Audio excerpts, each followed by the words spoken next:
The following program is rated TV MA-LSV. It contains strong language, sexual situations, and violence. It is intended only for mature audiences. They gave me my theme music!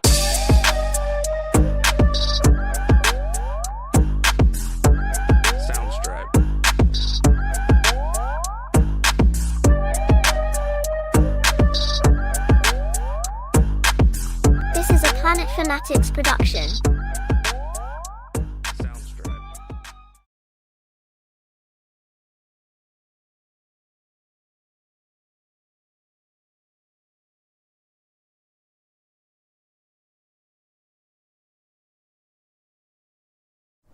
What's up and what's going on, everyone? Appreciate everybody out there. Appreciate all you guys being here, hanging out.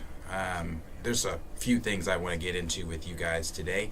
It is just going to be myself today hanging out with you guys, and we are going to get through kind of a slow news week, but we're going to get through it together. And when I do say slow news week, I mean a slow news week. It has not been the most productive week when it has come to news out there as far as movies, Marvel, and things like that. But there's a couple things I do want to discuss with everybody, a couple of off-the-top things before we get into the actual meat and potatoes of all the topics and things like that. And when I say all the topics, like I said, kind of slow news week, but we do have some. There's that video that I forget, is it Amazing Awesome or Everything Always Awesome or whatever the hell they're called, that did the there's that Black Panther 3 synopsis video that is currently going around Twitter, making its ways around Twitter. People are making YouTube videos about it. They're trying to say that they are trying to streamline and fast track Black Panther 3 before Secret Wars, but along with a few other films that they're talking about as well. But we are going to get into that. We are also going to get into the latest rumors and leaks for the Fantastic Four. You guys know, as I've said over here before, I do cover rumors and leaks and things like that. So if that's something you're not wanting to hear, if you're not wanting to hear things for the Fantastic Four,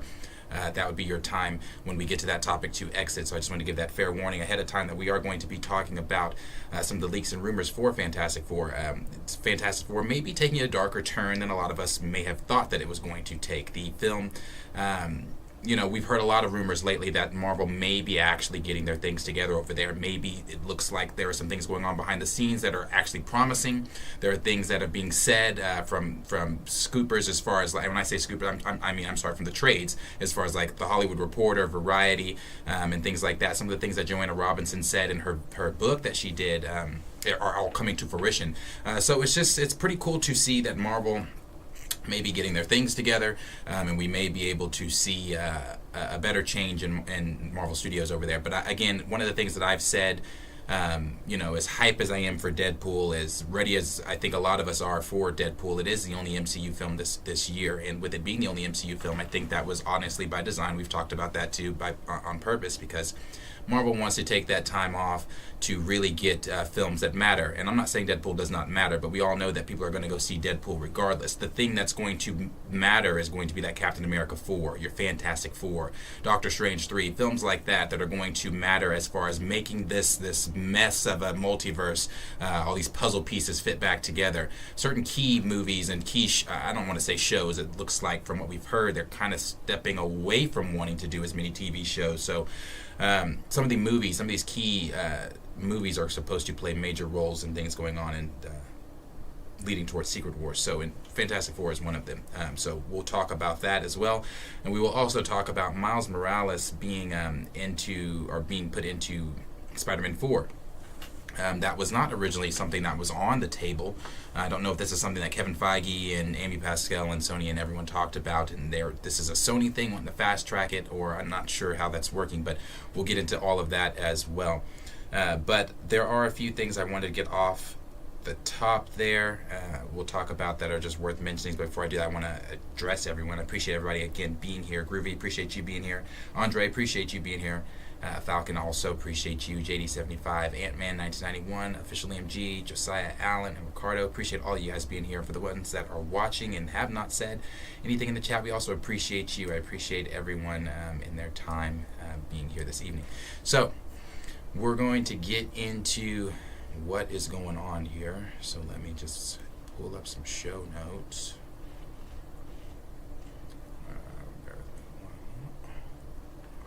Okay, so some of the worth mentioning things that we're going to get into, let's see. So this is just a worth mentioning for me. I've talked about this before for my Star Wars fans. Acolyte is coming out. I believe it comes out June of this year. So we should see Acolyte coming out this summer. So that will give us, that and a few other things will give us something to watch for us Star Wars fans. Give us something to watch leading up to those Deadpool days.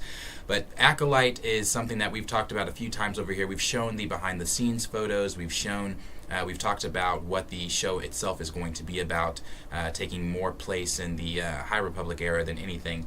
And Amanda Steinberg, who is playing in the show, she came out and said that the idea of the Acolyte is to honor the ethos of the Star Wars and ideas found around the Force, and also challenge them, hopefully harmoniously. It's also a time to institute, or it's also a time of an institution, and it's a time in which concepts around the Force are very strict. So that's pretty interesting too. Like I said, this story is going to be following a Sith apprentice in her master, I believe, if I'm correct on that. We're going to see things with the Force again that we haven't seen before. This is not the first time that they've talked about that. I think Daphne Keane on the red carpet video that we showed, she kind of talked about it a little bit, just talking about how Acolyte is going to be a much different Star Wars project altogether than we've seen in previous times. So I'm pretty excited for that. Like I said, I have not gotten to see the 4th episode of Bad Batch yet, but I'm really ready to watch that episode. As everybody knows, I really enjoyed those first 3 episodes. So when Star Wars is Star Wars, it's always going to hit for me. So I'm pretty excited for Acolyte. This is the first time we're going to be following a Sith and their apprentice. So I'm ready to see exactly where that is going to go. Let's see. One of the other things that I thought was worth mentioning, this is from Marvel Studios. So Marvel Studios is reportedly changing the final battle in Captain America Brave New World. The Serpent Society will no longer be in the film.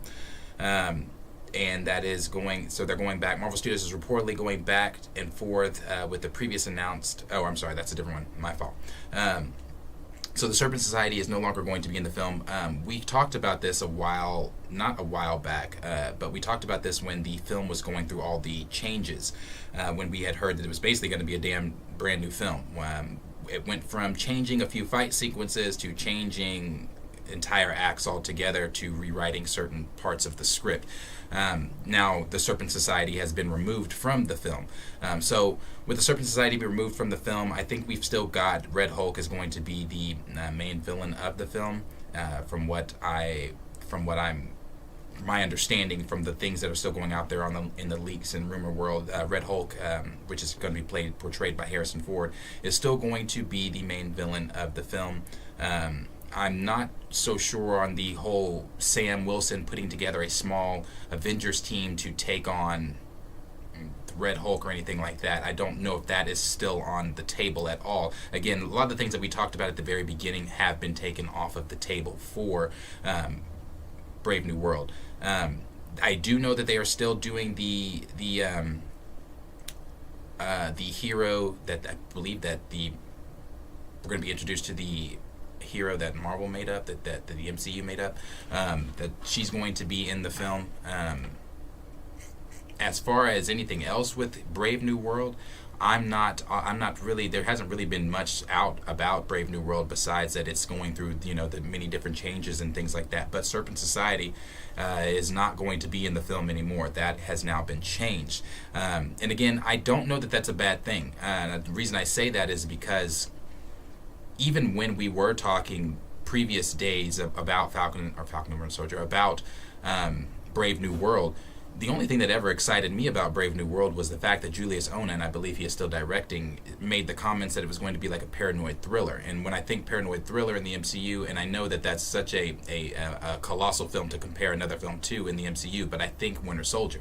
And I know, again, 2 completely different directors, Julius Onah, and you've got the Russos. But if we can capture that where we currently are in the MCU, what's going on, with Red Hulk becoming president and things like that, Ritson's no longer president in the MCU, you're going to have, that is cause for, some type of paranoid, type of thriller, type of Sam trying to deal with everything going on film. I would really like to see Sam actually convince me that he's a superhero. I'm still not convinced that Sam can lead a film. I'm not convinced, and it's not just Sam. It's really Anthony Mackie.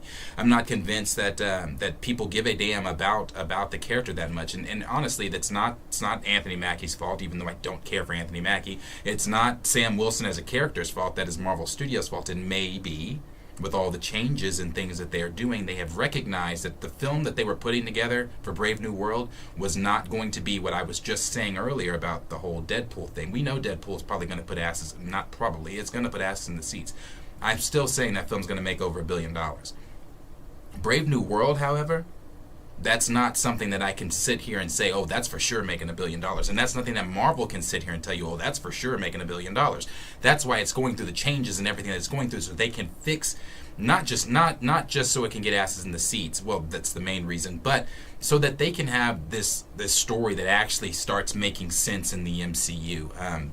So a lot of changes within the MCU, a lot of changes within some of these bigger films coming in 2025. But do I think at this moment that Captain America 4 really has what it takes to make people interested in either Sam Wilson as Cap or him as is he the new leader of the Avengers or anything like that? I don't know. As of right now, no. For me personally, no. And that's not to say I wouldn't go see the film. That's just to say I don't have this overall haul of excitement for Brave New World. I'm not sitting here counting down the days for Brave New World to drop.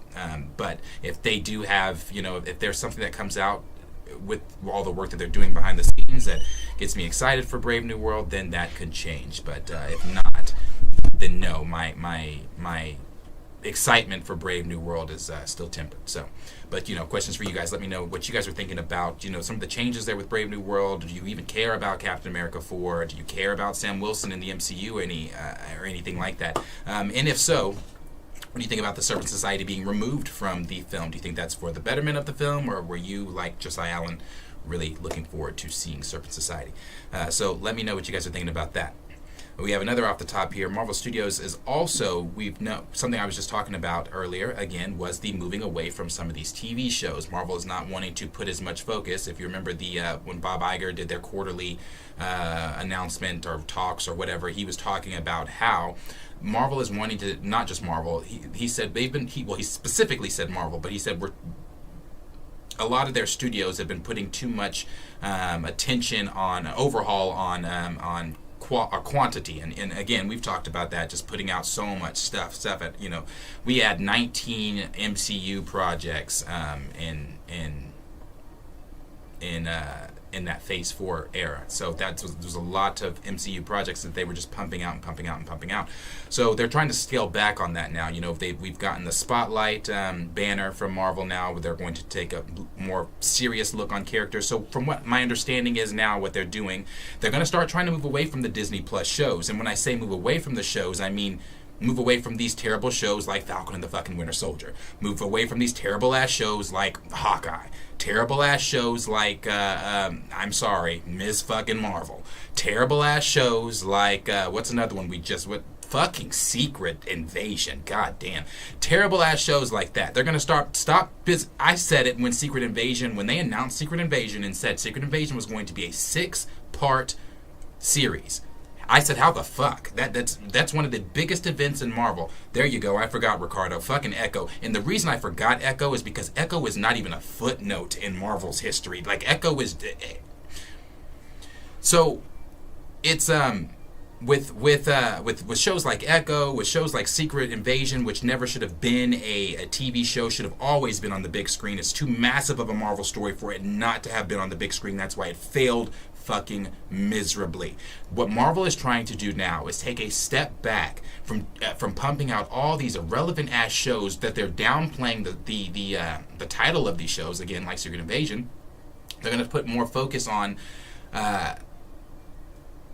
trying to really, if you, let me put it this way, if we get a TV show, it's going to be a TV show that's really going to build up a character that they're trying to either introduce or a character that's already in the MCU, and it's not going to be some just pointless ass show with pointless ass filler episodes where you got the She-Hulk twerking with Meg the Stallion, and you got just all. It's not going to be any, or you got She-Hulk talking to an AI robot of Kevin Feige. none of those things are going to be happening prayerfully anymore. From what I'm gathering, that Bob Iger and company over at Marvel Studios are trying to get done, and with that is coming from Daniel RPK. Daniel RPK says Marvel Studios is reportedly going back and forth with the previously announced Nova show after the first version of it has been scrapped. Now, from my understanding, right now the only other the Marvel shows are going to be more grounded type of shows, not going you'll get your kind of Agatha type of shows and things like that. But for your more bigger titled shows like Secret Invasion, again, you're going to start getting that on the big screen. They're going to put more focus back on the big screen for Marvel than they are for doing this Disney Plus shit that's gotten them in trouble. And the Nova series is going to be, if it's a series, is going to be the series that's going to be the only one that's not going to be a grounded type of series. It's going to be the only series that's going to take place in the cosmic realms and things like that. Obviously, knowing Nova, it can't be a grounded show. And Nova is something that they've been talking about for a long time. It's something that they wanted to do. It's something they wanted to do before Infinity War, but obviously just never got around to getting Nova done. I would like to see Nova in the MCU. You know, obviously, I think we all would. Nova's a great character, but at the end of the day, I'm still in the same spot that I am with everything else currently going on in the MCU. If it doesn't matter going towards Secret Wars, I really don't care. If it's not telling me about what's going on in the multiverse right now, I really don't care. If it's not pushing us toward a multiversal war, battle world, Doctor Doom, or anything, I really don't care. And the reason being is because, again, this story, you've already taken out Kang. So you took out a major part of what I really cared about. So now taking out Kang, and again, I don't want to sound like I'm contradicting myself.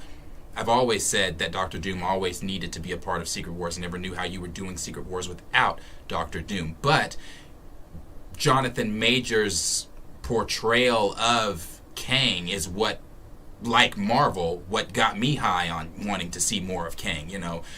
Unlike, you know, don't let Marvel fool you. Just because they said last week that they had always had plans on getting rid of Kang, that's bullshit. No, they didn't. Marvel was never going to get rid of Kang. So I was so high on the Kang idea for the same reasons Marvel was high on the Kang idea, because Jonathan Majors is such a damn good world-class actor. He put his foot in that shit, and I was like, okay, now, I'm not going to sit here and pretend like Kang is just this A-tier level superhero. Kang is not an A-tier level supervillain like that. He's not an A-tier level supervillain like that. But Jonathan Majors' A-tier level world-class acting made Kang this A-tier, feel like this A-tier level villain. That's what it was. So I was high on wanting to do this whole Kang thing, but now that they're not doing Kang and they're doing, you know, Doctor Doom, they're making that hard pivot toward Doctor Doom, and I still believe Kang is still going, from what we know, Kang is still going to be a part of it. It's just going to be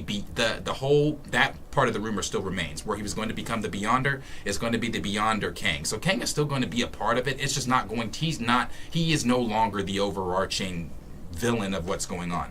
But what I was, to round it back to what I was saying, if it doesn't get me to Secret Wars, I really don't care. I'm going to be honest with you.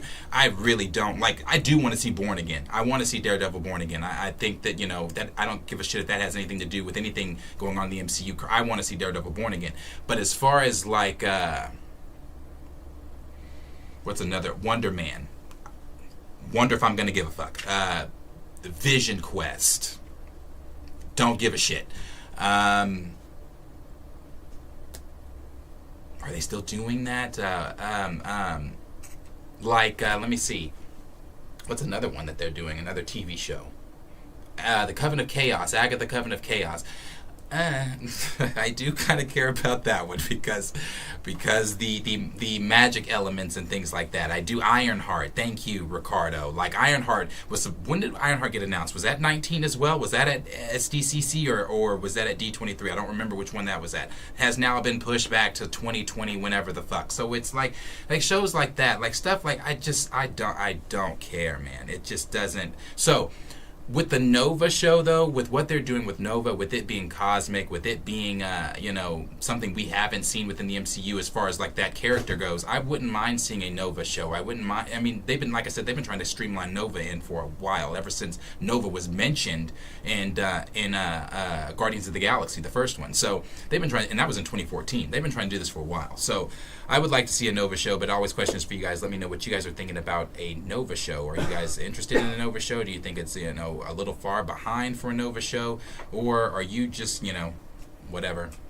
As long as it's cool, as long as it's not, this crap shit that we've been getting, I'm okay with it.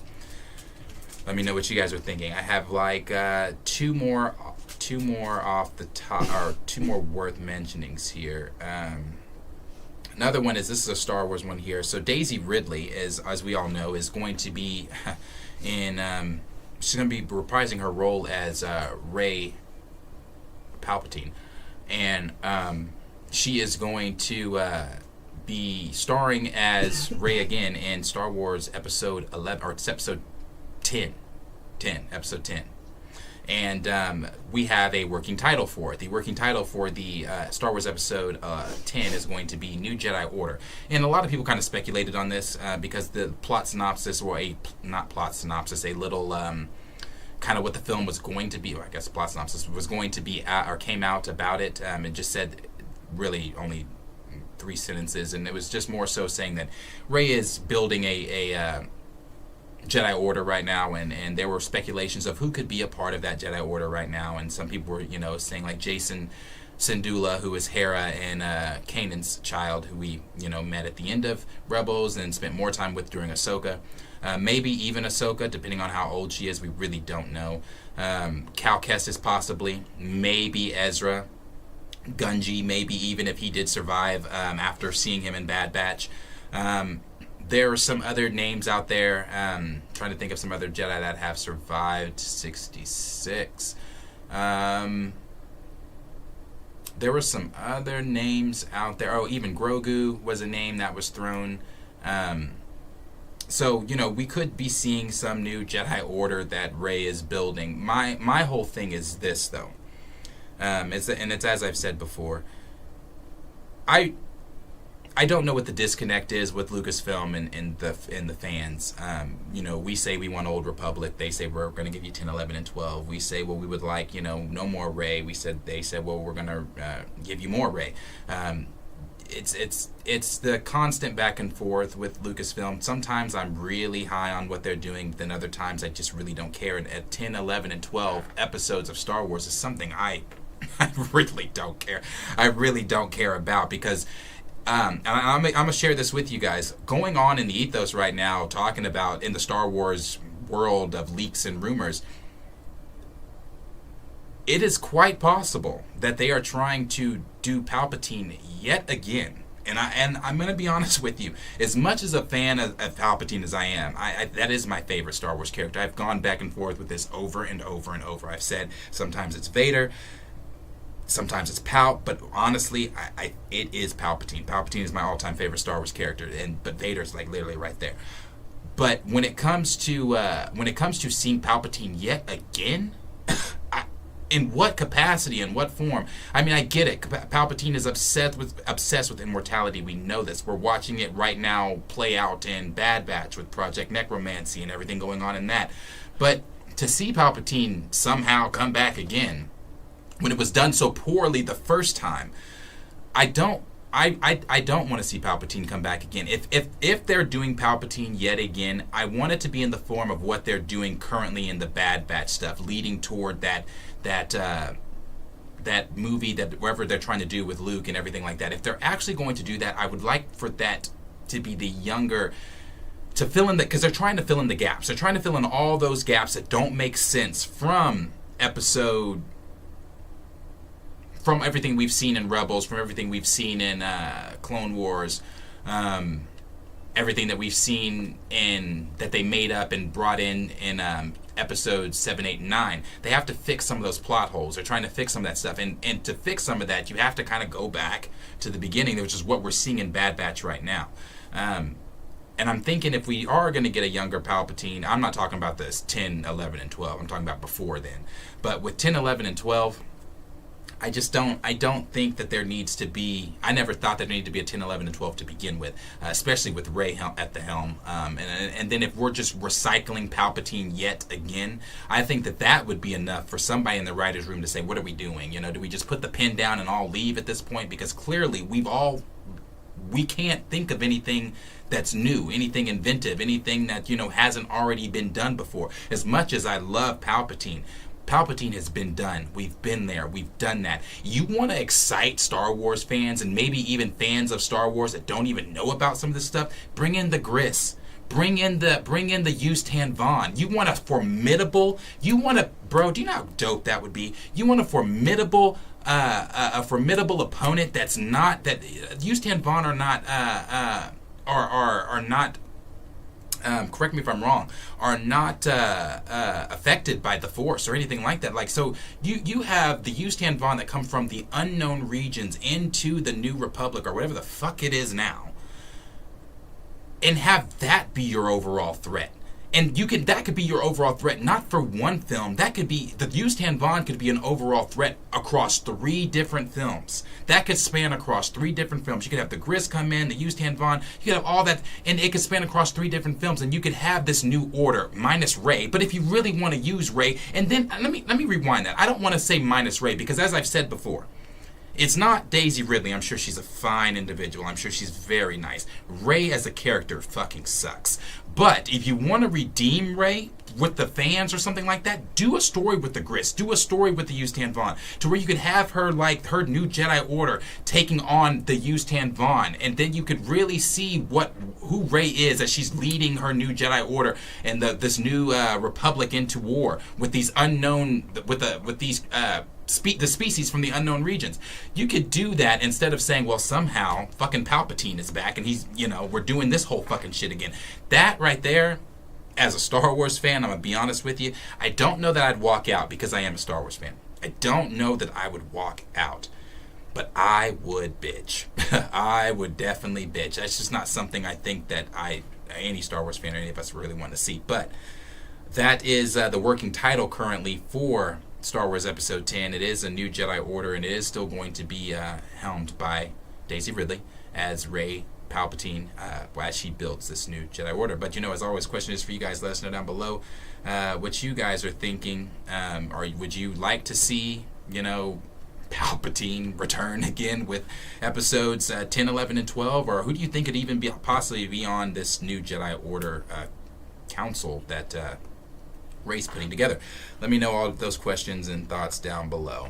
One of the last things I have for an off-the-top little worth the mention here is Thunderbolts. As we all know, Thunderbolts started filming earlier this week or last week or late last week, because Florence Pugh had said, I think it started Monday actually, or she started filming for it rather, but Florence Pugh had said on the red carpet or wherever the fuck she was at some award show that they have started filming, or she has started filming for Thunderbolts, and she's excited and ready to go. So we've talked about Thunderbolts before. We've talked about how Tiamat Island, or Tiamat is, we call it Tiamat Island because that's what the rumors were calling it, but Tiamat Island, which is Tiamat, which is the celestial from, help me, Eternals. Jesus, 16 times I watched it and I still don't get it. But Eternals, it was the Eternal, I get the film, I don't care.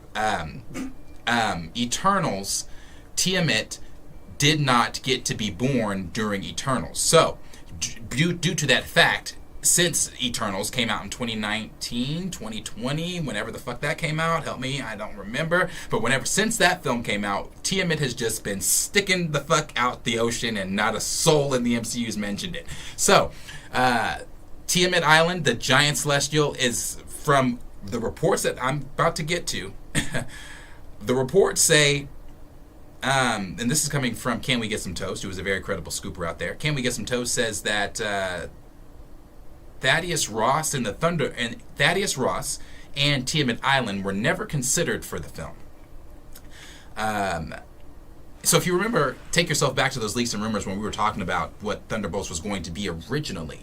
We were talking about how Thunderbolts were going to have Tiamat Island in it. It was going to have maybe not Thunderbolt Ross as Red Hulk, but he was definitely going to be in the film as, trying to obtain adamantium, because adamantium is supposed to come from Tiamat Island. Adamantium being the claws that Wolverine has. So they were supposed to. That's how adamantium was going to get introduced into the MCU. We were going to see them trying to harvest it and all that kind of stuff and blah blah blah blah blah. We had also heard, which is still happening in the film as far as Sentry being in the film, but we've heard that Sentry was going to be in the film, and the Void was going to be a place rather than an actual entity. It's going to be a place like the Upside Down and things like that, blah blah blah. Well, now we're also hearing that the team name Thunderbolt Ross is not, or Thunderbolts is not coming from Thunderbolt Ross. Like, it's not going. They're not going to be named after Thunderbolt. They are going to be named. So when I said earlier that Marvel might be getting their stuff together, I still believe that, but again, some of these ideas, some of these writers, some of the people that are coming up with, this Disney-fied shit gots to go. The team is no longer going to be named after Thunderbolt Ross. The team is now going to be named after Yelena Belavo's soccer team from when she was a kid. So, when Yelena was a child, young Yelena that we saw in that shitty Black Widow movie from 2019 or whatever the fuck that came out, from that shitty movie, if you remember, that little Yelena, that's going to be the Yelena that the Thunderbolts team is named after. So I don't know if they're all going to be sitting down in a circle and they're going to be deciding what the team name is going to be, and then Yelena's going to say, well, I've got it. We're going to name the team after my old soccer team, or something like that. I don't know. I just know that whole concept is still the old Marvel way of thinking. That you saying that you want to have the team Thunderbolts. First of all, when the roster was released originally, and the roster still stands what it is, the roster is still going to be Yelena, off-brand Cap, what's his name? Wyatt Russell. That's his real name, isn't it? What's his Captain Planet? What's his name? I don't remember. But him. Yelena, Bucky, Ghost, who else? No Zemo, which always puzzled me. I even thought, even before the roster was announced, we were all talking about how what's his name was going to be in it. Who they also made me not care about anymore. Emil Blonsky. We thought Blonsky was going to be going to be a part of it. Blonsky's not even going to be a part of it anymore. You've got Val, who's going to be a part of the team. Like the team, and you've got Red Guardian and things like that. The team itself, I feel like the team itself, it could be a good time as far as a film goes or whatever. I'm not expecting Thunderbolts to trailblaze this MCU is back charge or anything like that, but it could be a fun type of dynamic with that team or whatever.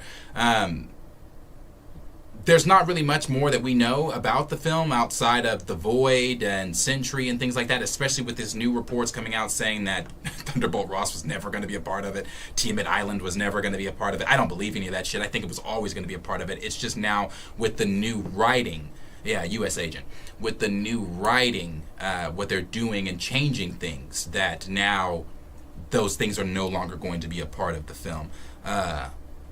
But yeah, I think that's a terrible way for the team to be named after Yelena's. Because I want to say this too before I close out on the Thunderbolts. Imagine how dope this could have been too. We currently don't have an Avengers team, and of course none of us look at the Thunderbolts like the Avengers, but we currently do not have an Avengers team.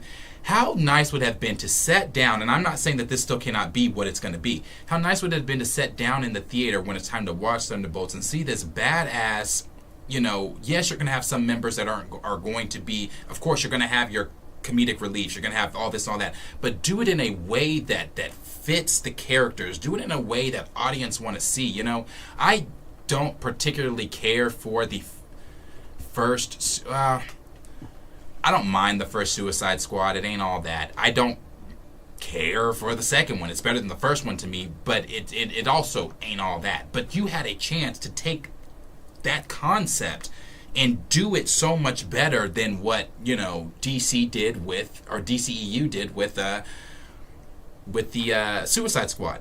This was the chance to do that with kind of, you know, with this group of misfits. I mean, David Arbor even said that in his interview when he was talking about Thunderbolts. He said, you know, we're a group of misfits, a group of idiots, is what he actually said, a group of idiots.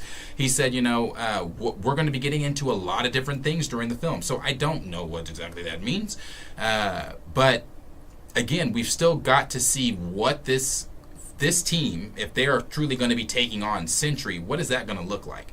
You know, and again, what's the Void also going to consist of? But that's what that's the newest reports from Can We Get Some Toast on Thunderbolts. It's not going to be named after Thaddeus Ross. It's going to be named after Yelena's soccer team. And Tiamat Island and Thaddeus Ross were never supposed to be in the film. That's the reports there on that. And then lastly, the last thing that I was not going, actually, no, that's fine. No, that's fine. We'll move though. We'll move to the next topic, the first topic. So the first topic we're going to move to today is just going to be talking about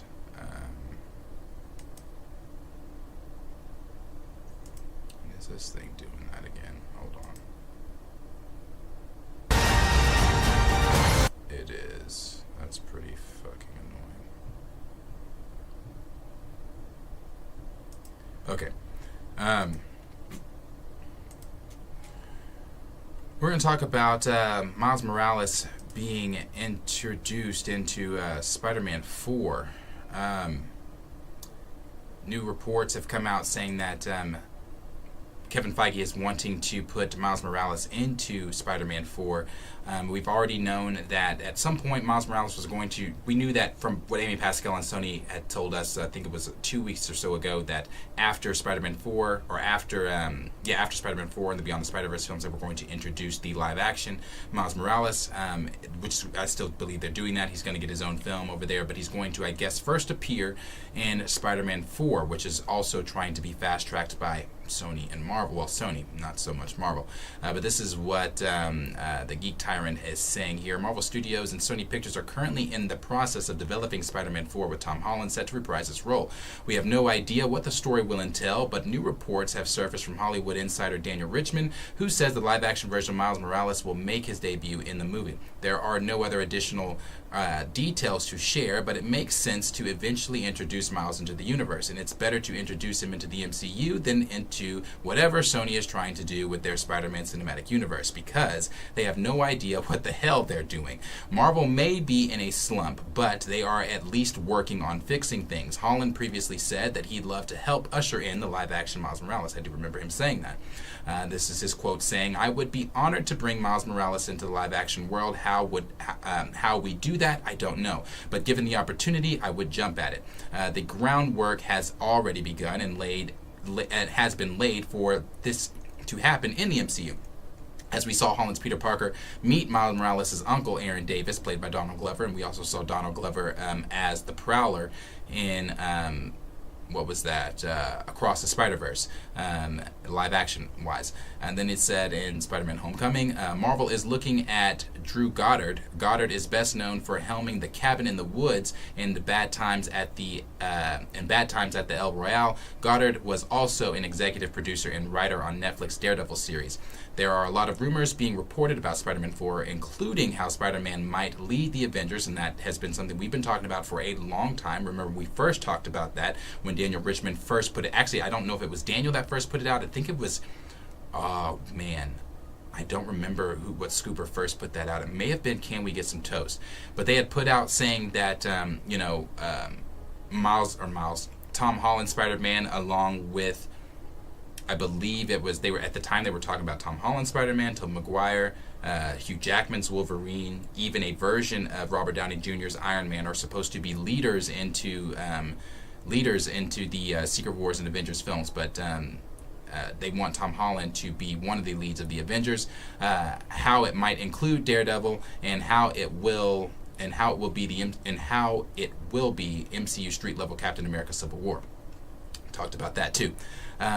It'll be interesting to see what kind of story Spider-Man 4 will tell. So Spider-Man 4, we don't exactly know what, we've talked about some of the things that we've known about it a little bit. We talked a little about it being that Civil War type of part 2 type of film, because you're going to have, at that time, during the MCU, Ritson will no longer be president. Thaddeus Ross will now be president. You will also have Kingpin, who we saw at the very end of that shitty show Echo. That was the only good part about Echo. They could have honestly done that, and that could have been the show. They could have done that 2-minute clip at the end. That could have been the show, and I'd have been all right. Just when it was Kingpin seeing that, New York was looking for a new mayor, obviously setting the groundwork for what we're about to see in Daredevil Born Again, where he's campaigning and actually becomes mayor of New York. And we will see those effects happen in Spider-Man 4, where he actually is mayor of New York. And some people have speculated, and I think it was Grace Randolph and others that put out there something like that with the superhero, we know from She-Hulk, the Sokovia Accords are no longer on the table, so superheroes do not have to identify themselves or things like that. So it could be a deal where they're trying to reinstate the Sokovia Accords. You've got Thaddeus Ross, who is back at the helm at president. You've got Kingpin, who also does not, he's also trying to get rid of vigilantes in the within his streets and things, trying to clean up New York for his own personal gain, obviously. But you could see a Civil War type 2 deal go on in Spider-Man 4. But also, I don't know if that's even on the table anymore. And if it is, I don't know how they make that fit, because what we also know is Sony wants multiversal elements in this film. We had, thank you for whoever sent the super chat. Thank you for that. We have the things going on in Spider-Man 4, as far as like Kingpin, Thaddeus Ross, Civil War. But then you got Sony wanting to add Andrew Garfield to Maguire multiversal elements. From what we've heard, it's still going to be somewhat of a grounded film, but it's going to end in multiversal elements that are going to be tied into Secret Wars. I don't know what a grounded Civil War film looks like that ends in a multiversal element.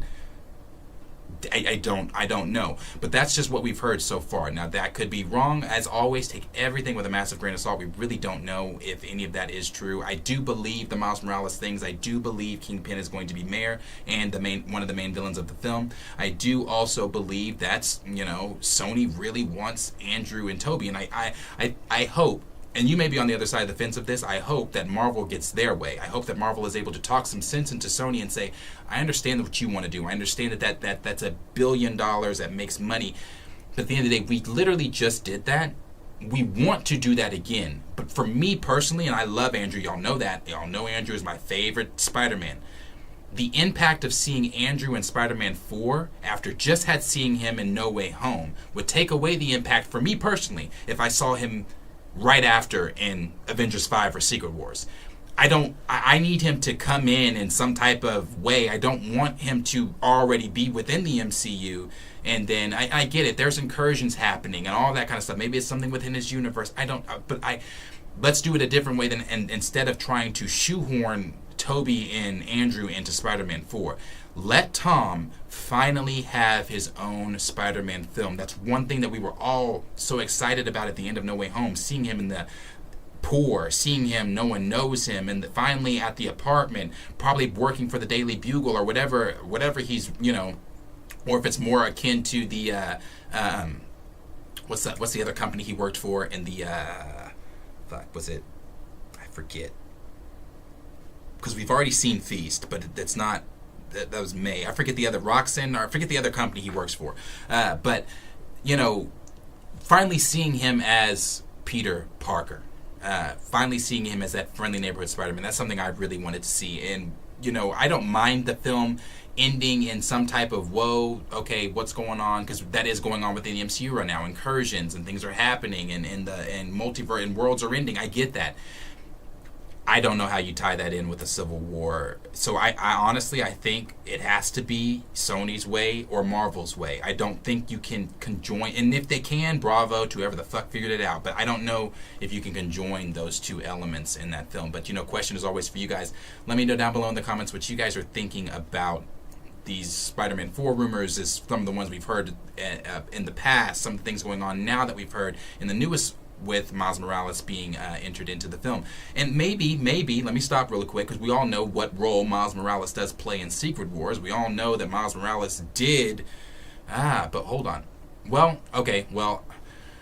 It is the MCU, so it's not going to be comic. It's not going to be just like the comics. Obviously, this Miles Morales is already in our universe. The Miles Morales that was in Secret Wars was from the Ultimates universe, and he got on that life raft and ended up on Battle World, and Peter was just as surprised to see him. So not going to be like the comics, I'm sure, obviously. So I don't know how they do it, but if you know, let me know down below in the comments your theories or whatever it is you guys are thinking about it. Let's see what we've got. Thank you so much for the super chat, and that came from Stephen Dunn. Stephen said, the MCU is dead to me. I have zero faith in any endeavors they advertise. And you know what? I don't blame you, Stephen. I really don't. I really do appreciate that super chat. Thank you. It means a lot. I don't blame you at all, because the MCU has not done anything to warrant for anybody to have faith in it. It's given no life to any project that they've, and I don't want to say to any project. There are a few projects that I've said are gems, like No Way Home I thought was great. Shang-Chi I thought was great. But when we have to pick out, oh, that was kind of good and that was kind of good, oh, and that one was kind of good, well, then that's the problem. There was a point in time in Marvel where we used to say, damn, Marvel about to do it again, or damn, that was good, or man, I can't wait to see what happens next. It was the like Mark Ruffalo just recently said in his most recent interview, the MCU has lost its mystique. The MCU is not the same MCU that it once was. And when you have actors that have been a part of your MCU as long as its inception, coming out saying that the MCU is not the same MCU that it once was when we first got cast, the MCU is not the same MCU, or it's lost its mystique. That's coming from in-house. That's not just regular fans like us just talk. That's in-house. That's somebody that works with you. That's somebody that's, that you recently just told that, we're never going to do a Hulk film. Things like that. When you have, and again, we've talked about this as a whole, I think one of the biggest issues for the MCU was Disney Plus, was all the focus on some of those TV shows, because those TV shows, some of them are just god fucking awful. For me personally, really none of them are good outside of, for me, WandaVision and Loki season 1. I did not enjoy Loki season 2. So I don't think that outside of those two shows, I don't find any of the other shows good at all. So I completely understand where you're coming from, for sure. Raptor Cloak said, I think fans may consider sitting out Beyond the Spider-Verse to have Sony back off the stupid choices if that makes less money. That too. Steven said, yeah, the MCU is like a roaming zombie. Sorry that it moved. That just needs someone to give it a headshot, give it the headshot it needs, putting it out its misery. And you know what? Some people, I've seen so many debates on, is DC going to be that? Is James Gunn's 2025 Superman Legacy, I believe comes out a week prior to Fantastic Four, which film do you think, and that's a question here, actually I'm going to put that, I'm curious to know what you guys think about that. Bear with me one moment.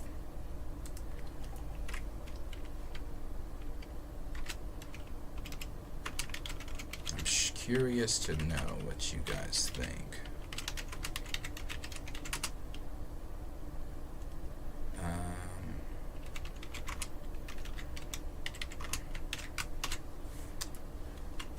Alright, let me know what you guys think. Is Superman Legacy going to outgross the Fantastic Four? Or is the Fantastic Four going to shit on Superman Legacy? I'm very curious to know what you guys think. Now, me personally, I've gone back and forth with it. And the reason I've gone back and forth with it is because of some of the newer leaks and things that come out for the Fantastic Four.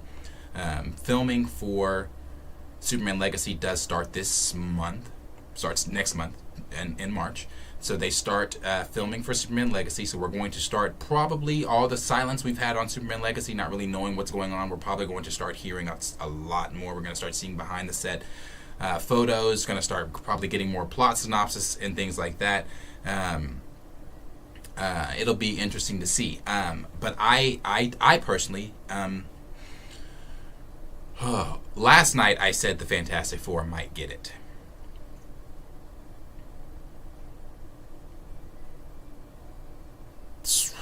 That's tough. Superman might, Legacy might honestly.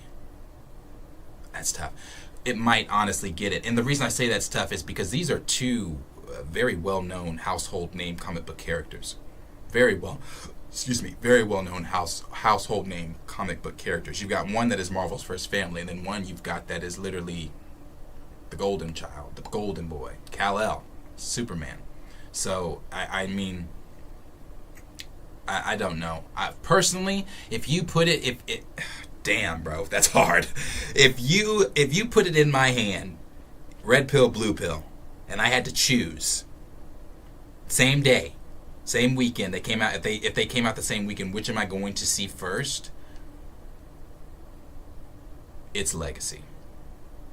It's tough because I would like to see the Fantastic Four with it, but it's Legacy. It's Legacy. And the reason it's Legacy is because, unlike the MCU, there is mystique around what is going on in the current DCU.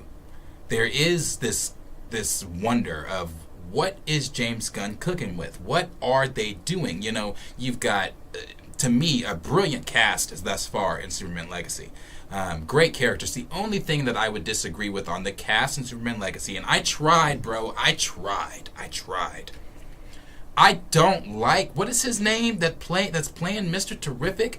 No, I don't like that. And the reason I don't, I'm just looking at some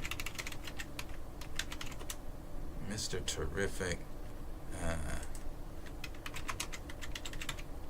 What is his name?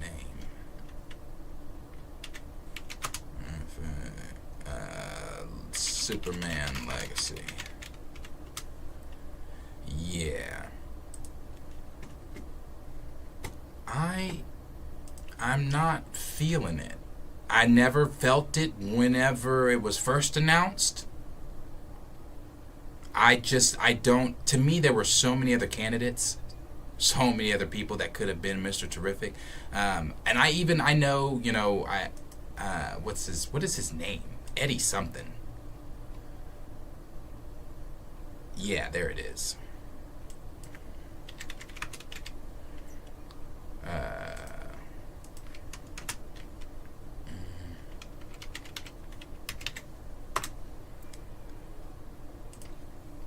So, and I get it, this is a picture. He can put on weight. I get it. And I know. There's this one too of him with muscle. I get it.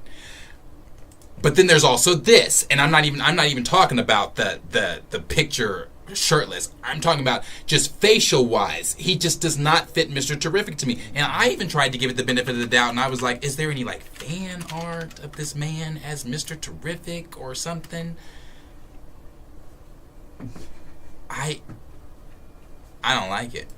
And maybe I need to see him as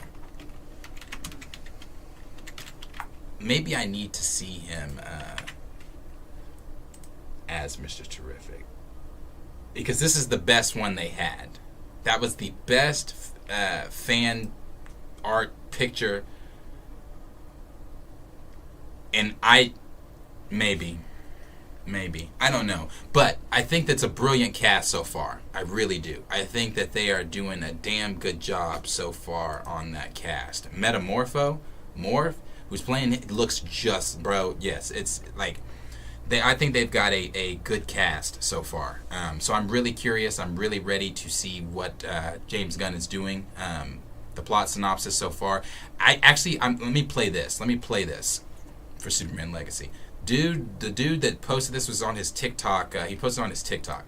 He was talking about Superman Legacy and what the plot could be. It's his own theory. Hold on.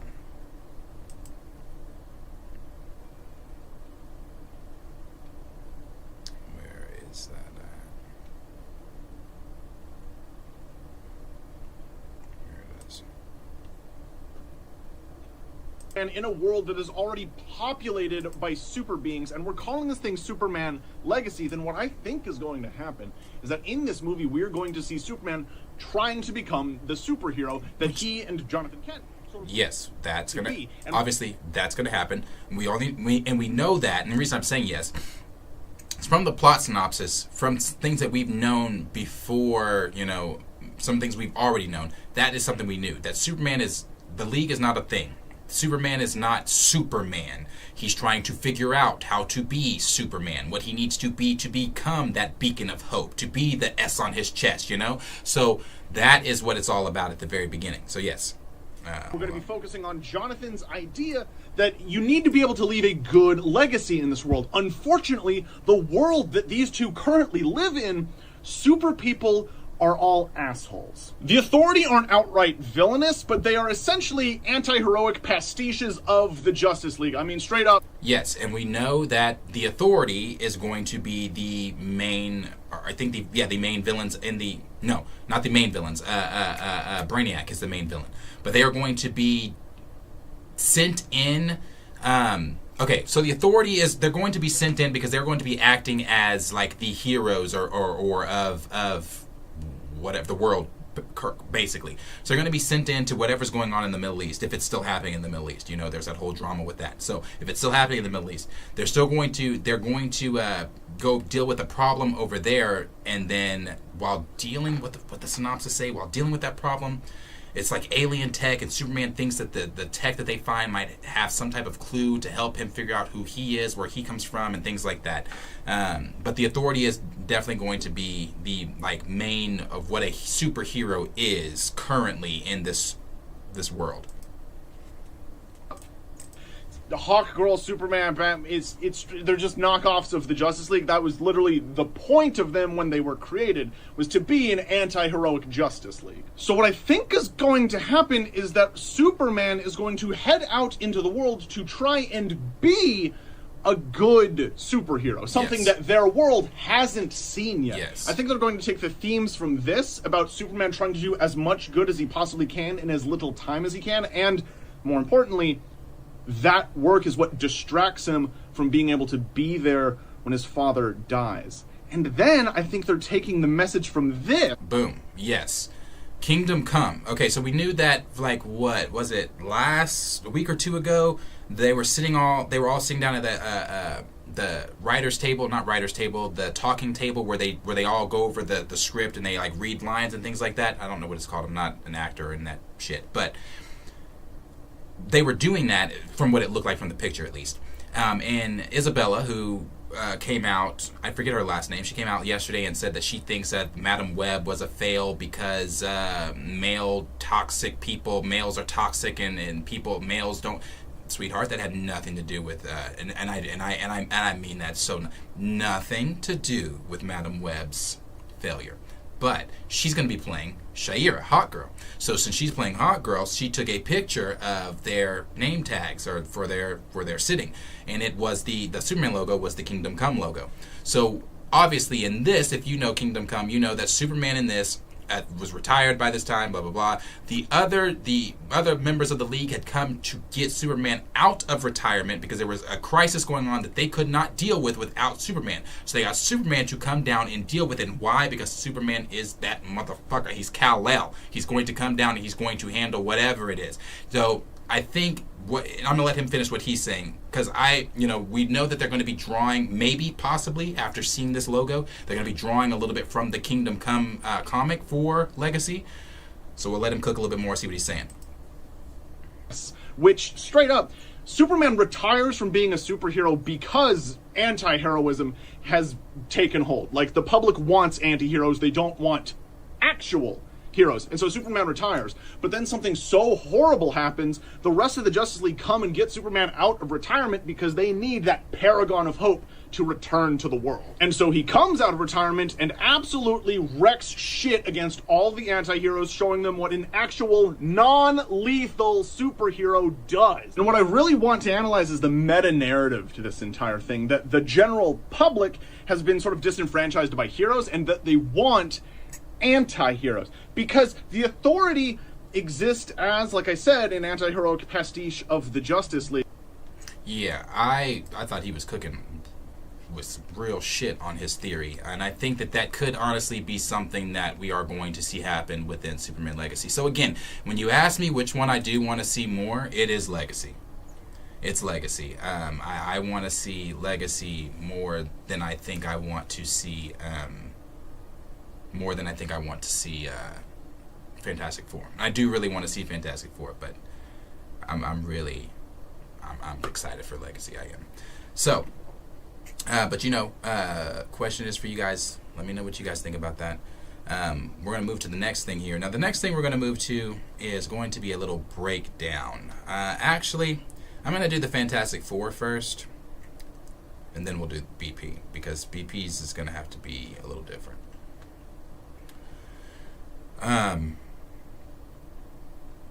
So let's get through the Fantastic Four really quickly. So the newest leaks and rumors and reports coming out for Marvel's Fantastic Four are different than what we've heard before. And if you were here when I was talking about this at the very beginning of the show, it was that Marvel is currently rewriting a lot of things, a lot of movies, doing away with shows that don't matter, revamping movie scripts, changing entire plots of films and things like that, pushing films forward, pushing films back, keep shoehorning in certain characters that they feel are integral to the story. We even heard that Phase 7 is going to focus more on the Fantastic Four and the mutants. The mutants are going to be streamlined in a lot faster than they were supposed to. In my opinion, you put the motherfuckers in now, is my opinion. That's just my opinion. My opinion, what we saw in the Marvels, one of the best parts of the Marvels, seeing the X-Men, that should have been from there. Just straight up, more X-Men. Just from there, you just continue to shoot straight up more X-Men. Why we are still waiting until Phase 7?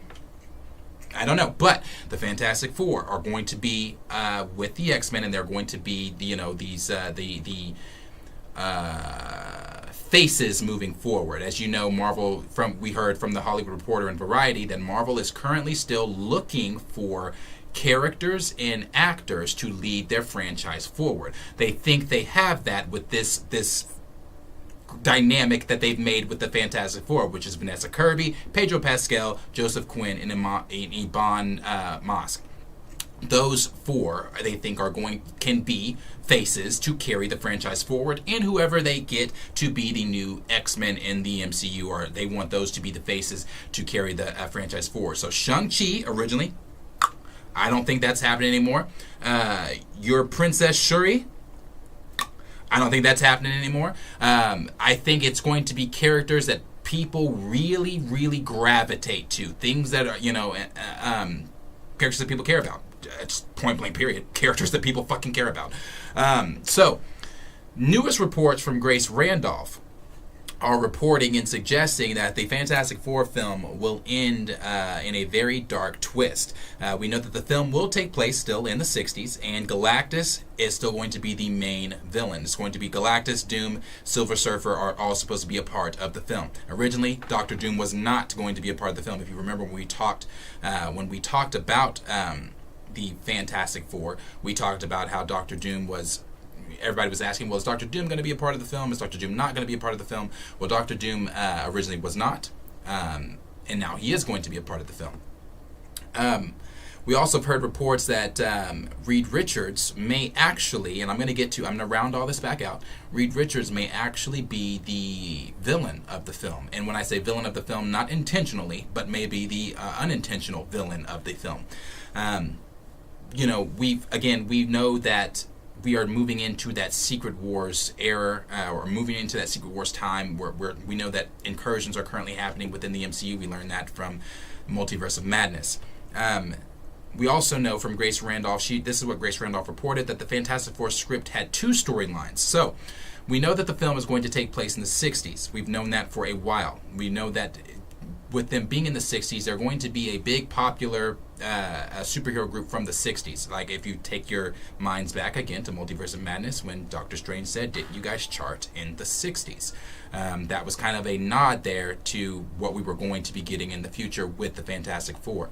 Now, they are not going to be heroes that are hidden. They are going to be heroes that are well known within their universe. They're going to be heroes that have stopped several different things from happening to their universe in previous time that we've seen them. So they're not going. It's going to be a celebration of the Fantastic Four until Galactus obviously shows up. And from my understanding, this is not the first time they've dealt with Galactus. This is just again a reoccurrence. But she said that in the script for the Fantastic Four, there's going to be two storylines together. One of the storylines is going to take place in the past. One of the storylines is going to take place in the future, and we're going to see both those storylines playing out. And she said it's kind of going to be like was it Little Woman? Is that the movie where the story takes place in the future and in the past? I've not seen the film, but she compared it to that. She also went on, and then we also got this here. The film is going to. This is coming from GeekyCast. GeekyCast is a Twitter user, but also a scooper out there that said, now the film is going to be dark, and Reed Richards being the villain has to do with what GeekyCast said here. He said a Herald of Galactus, another Herald of Galactus, which is Terrax, will reportedly appear in Marvel Studios' Fantastic Four film. Marvel is currently looking for someone to cast in the role, filming for Fantastic Four being this summer, or begins this summer in the UK. So Terrax is also going to be one of the heralds in the film. Galactus will be the main villain, of course, because we also know that Javier Bardem is going to be voicing Galactus. He's going to be the main villain of the film, but he's going to have his heralds with him. Now, what we know, for those of you that may not know things about Galactus also, he has his heralds, but at the end of the day, his heralds are also intelligent. His heralds also have minds of their own. His heralds, as we've seen in the past, have gone against him. If you read Marvel Comics or things like that, his heralds have gone against him in the past. Not just in the past, even in the Fantastic Four movie, the Fox Fantastic Four movie, the second one. Silver Surfer went against their version of Galactus, that smoke thing, that smoke, whatever the fuck they made him. Silver Surfer was going against him that entire film. Instead of trying to actually destroy Earth, he went against Galactus and tried to save Earth after the bond he made with Jessica Alba Sue. So we've seen that in past. We've seen that in Marvel Comics. We've seen that in films where the Heralds will sometimes go against Galactus. So we've even seen it in Marvel Comics where the Heralds have formed their own team, teams and things like that, and gone out and trying to do things. As I mentioned earlier, we know that Silver Surfer will be a part of the film, as well as some of the other rumored Heralds, but Reed Richards is going to be, obviously being the smartest man alive.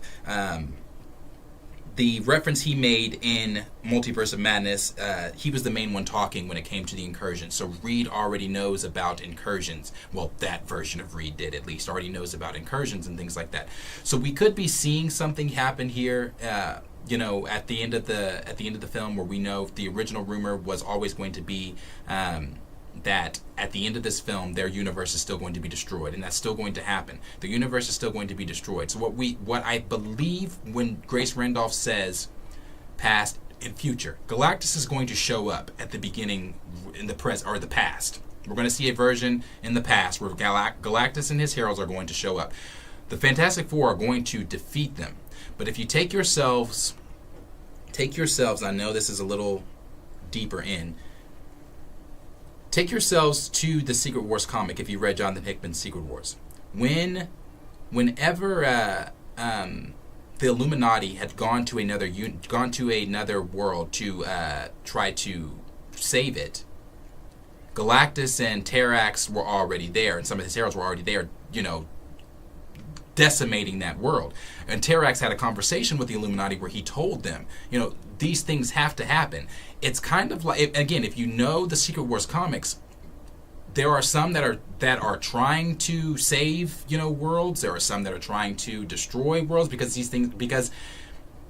there's an order to, where's the picture? That picture of incursions. There's an order to incursions. Like if you save one world, or you save one world, or they're both destroyed, or you've got people from one world trying to save their world. You got somebody from another world trying to save their world, or both worlds are going to be destroyed. So we're going to see in the past where Galactus is going to show up. They're going to defeat Galactus, but he's going to show back up in that future timeline where there's going to be, again, there's two storylines: the past timeline, the future timeline. I believe when Galactus shows up in that future timeline, that's when he's going to defeat or maybe not defeat the Fantastic Four. I think they both lose, because at the end of the day, that incursion that Galactus is trying to stop, Galactus is not an idiot.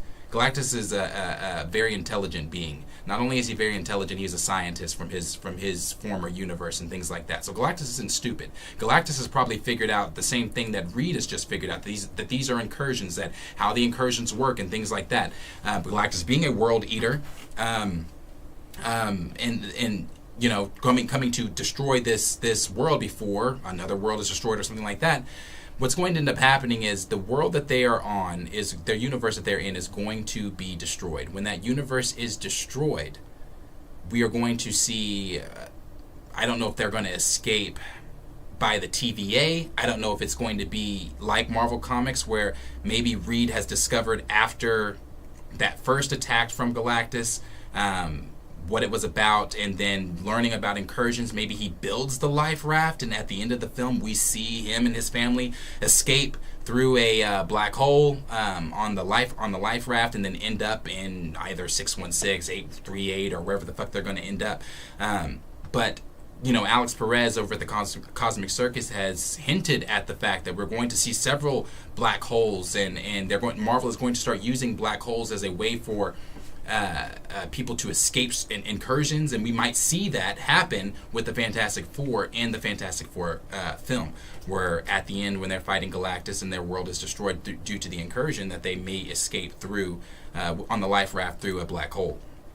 I've even seen some people making the suggestion, I saw this morning online on Twitter, some people making the suggestion, if you remember at the end of Loki, the Loki season finale, Loki season 1 finale, at the very beginning, you hear all these voices through the Marvel timeline, and while you're hearing all these voices and echoes, we see that big boom, and in that big boom, there's two black holes, and then there's that ship that went into one black hole. Some people are I don't believe that. I don't know if that's really true or not, but some people are making the suggestion that ship could be the Fantastic Four going into one of the black holes after their universe was destroyed. We really don't know how the timeline is working with all of that. I don't think that that's so. If it is, it would be a cool little nod, I guess, but we could see something like that, where we're seeing a ship like we saw in Loki go into a black hole and escape the incursion. We also know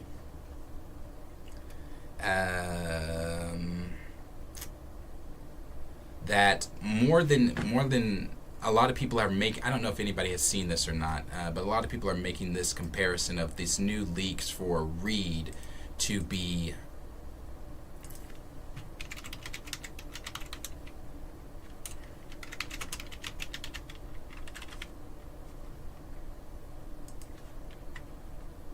Are we familiar? Are we familiar with the Maker?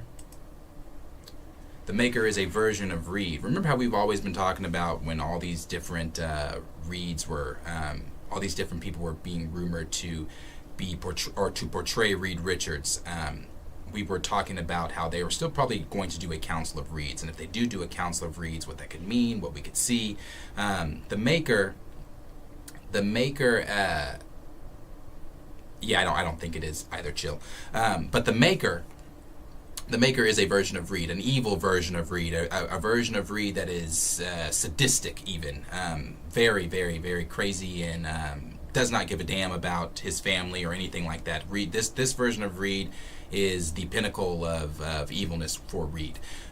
So a lot of people are making the comparison that Pedro Pascal's Reed Richards could be more attuned to the Maker, and I don't know that he's going to be the Maker. And the reason I don't know that he's going to be the Maker is because if we're to believe the rumors here that their universe is going to be destroyed, there's a past, present, and future, with Reed maybe figuring out things as the movie goes along, as far as like incursions, as far as like figuring out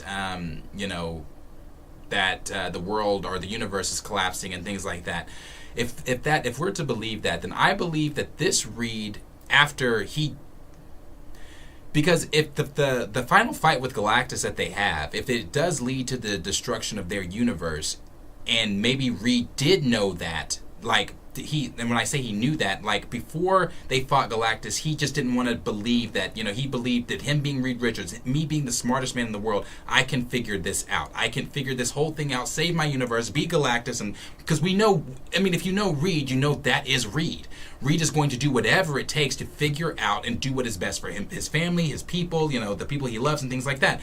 So, with Reed being that smartest man in the room and being arrogant at times, he's probably looking at this like, I can figure this out. So when he does not figure it out, Galactus or Galactus wins or doesn't win, or whoever, I don't know if anybody comes out on top if the world is, or the universe is destroyed, but the universe gets destroyed regardless, killing trillions of people, only saving himself, his family. I'm assuming that or himself, the Fantastic Four. If the kids are in it, Valeria and Franklin and everything else, only saving them, which would then put Reed on the track to wanting to do everything in his power to save the rest of the multiverse from collapsing like his universe did. He because of his arrogance, trillions of people died, and because of that, he is now wanting to come in and save the multiverse to save trillions and trillions of more from dying. So if that's what we're to believe, and that's just going off of the theory that is currently out there, the plot that's just going off of that. If that's what we're to believe, then I don't believe that this Reed becomes the Maker.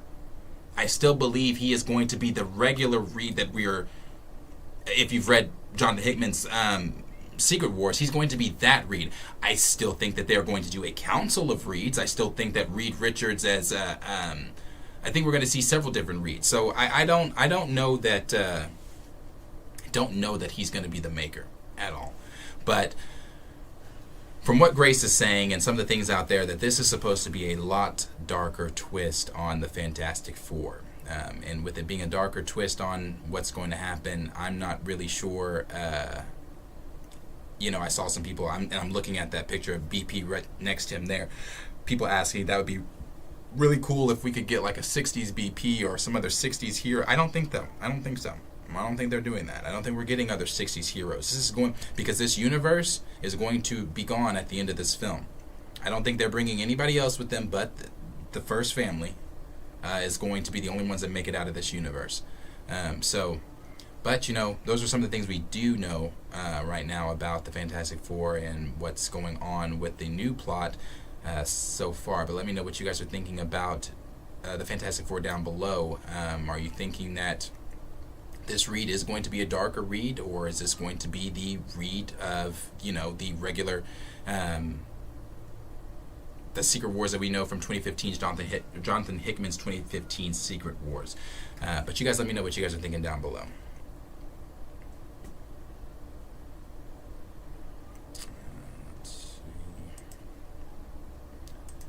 The last thing that I'm going to get into, hold on, sorry. I'm going to read some of these really quick.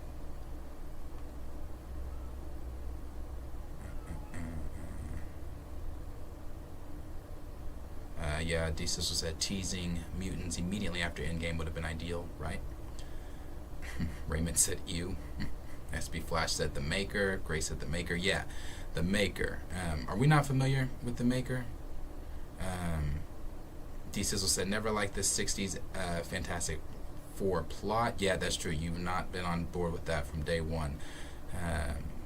Also said the Fantastic Four were the first celebrity group of heroes. Yeah, so they're going to be that. They're retaining that. They're still going to do that whole celebrity. Like they're gonna have fame in this new universe. They're going to be popular. They're gonna be, but all that's going to come crashing down.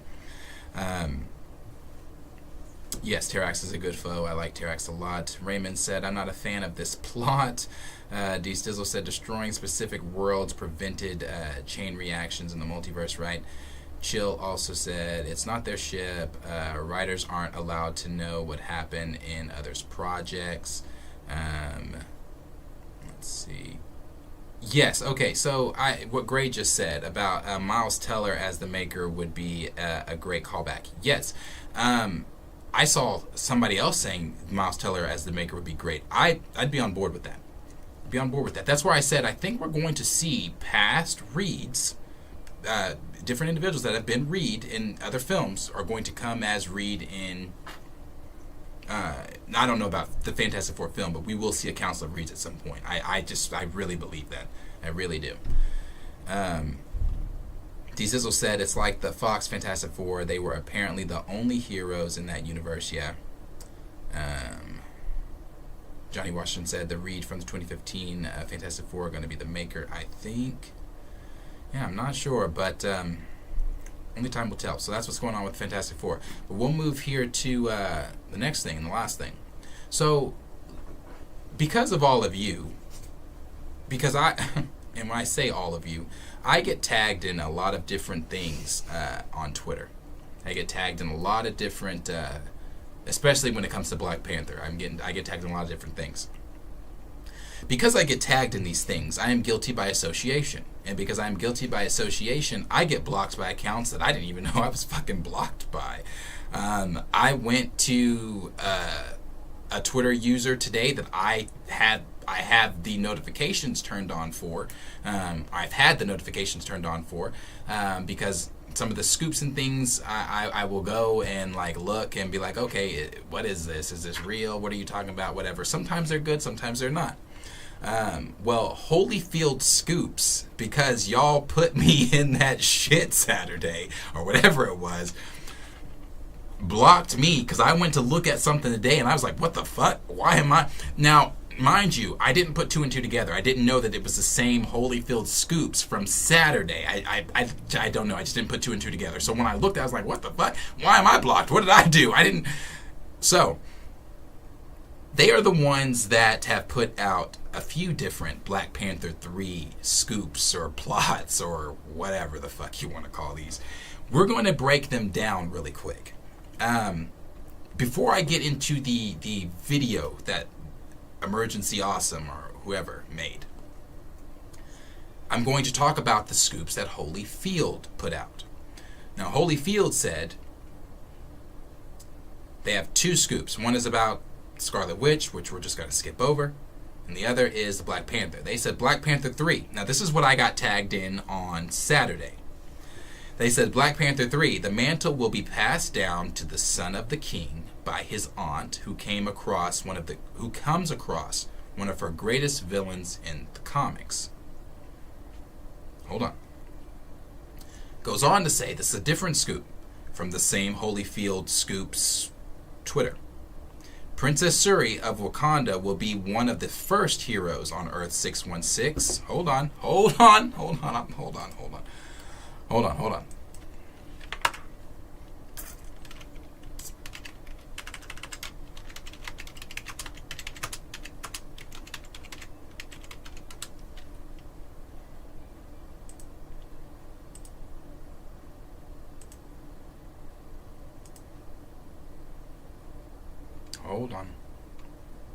I want to just make sure.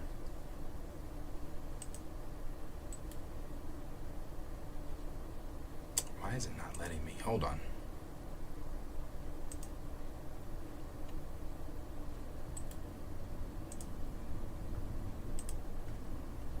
Okay. Remember when I said over and over and over, how do you do a lot of these storylines without the king?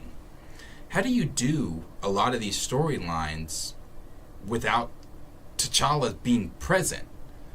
Not just so the news. One of the other scoops from Holyfield Scoops said Princess Shuri of Wakanda will be one of the first heroes of Earth 616 to discover the multiverse and incursions, being that she is the smartest on Earth 616 right now until Reed shows up. This obviously lines up. She will perhaps be one of the only characters to truly understand what's at stake and what's happening to her reality. Doctor Strange, Wanda, Loki, and Spider-Man are all the only Avengers who actually discovered the multiverse so far. Now, I've been saying they are going to take, okay, when we talk Secret Wars every single time, if you've been here, what panel, what comic panel have I brought up over, and this ain't even, that's time runs out, over and over and over and over again. This one, T'Challa was, so they're just, as I said, they're just taking T'Challa, his stories, the things he's done in the comics, the things he's done on panels, the things we've seen, and they're going to either take to Great Value Child and put him in the place, or they're going to take to Not My T'Challa and put Shuri in his place. Every single, that is the coding. That is what they're doing. So now that we are seeing that Shuri is going to be the next, and I don't know this for sure. Again, take all this with a grain of salt, but since they're talking about it, and we do talk about potential rumors, potential leaks, and things like that that could actually happen in these films, we're going to talk about this Black Panther 3 that they are trying to fast track before a Secret Wars type of film, so that Shuri can be a part of whatever the fuck else it is they're trying to do. As I've said many times when we've talked about anything revolving around the Black Panther franchise in the MCU or the recasting of T'Challa. So when you asked me before, a long time ago, y'all would ask me, do we think that we're going to see him in a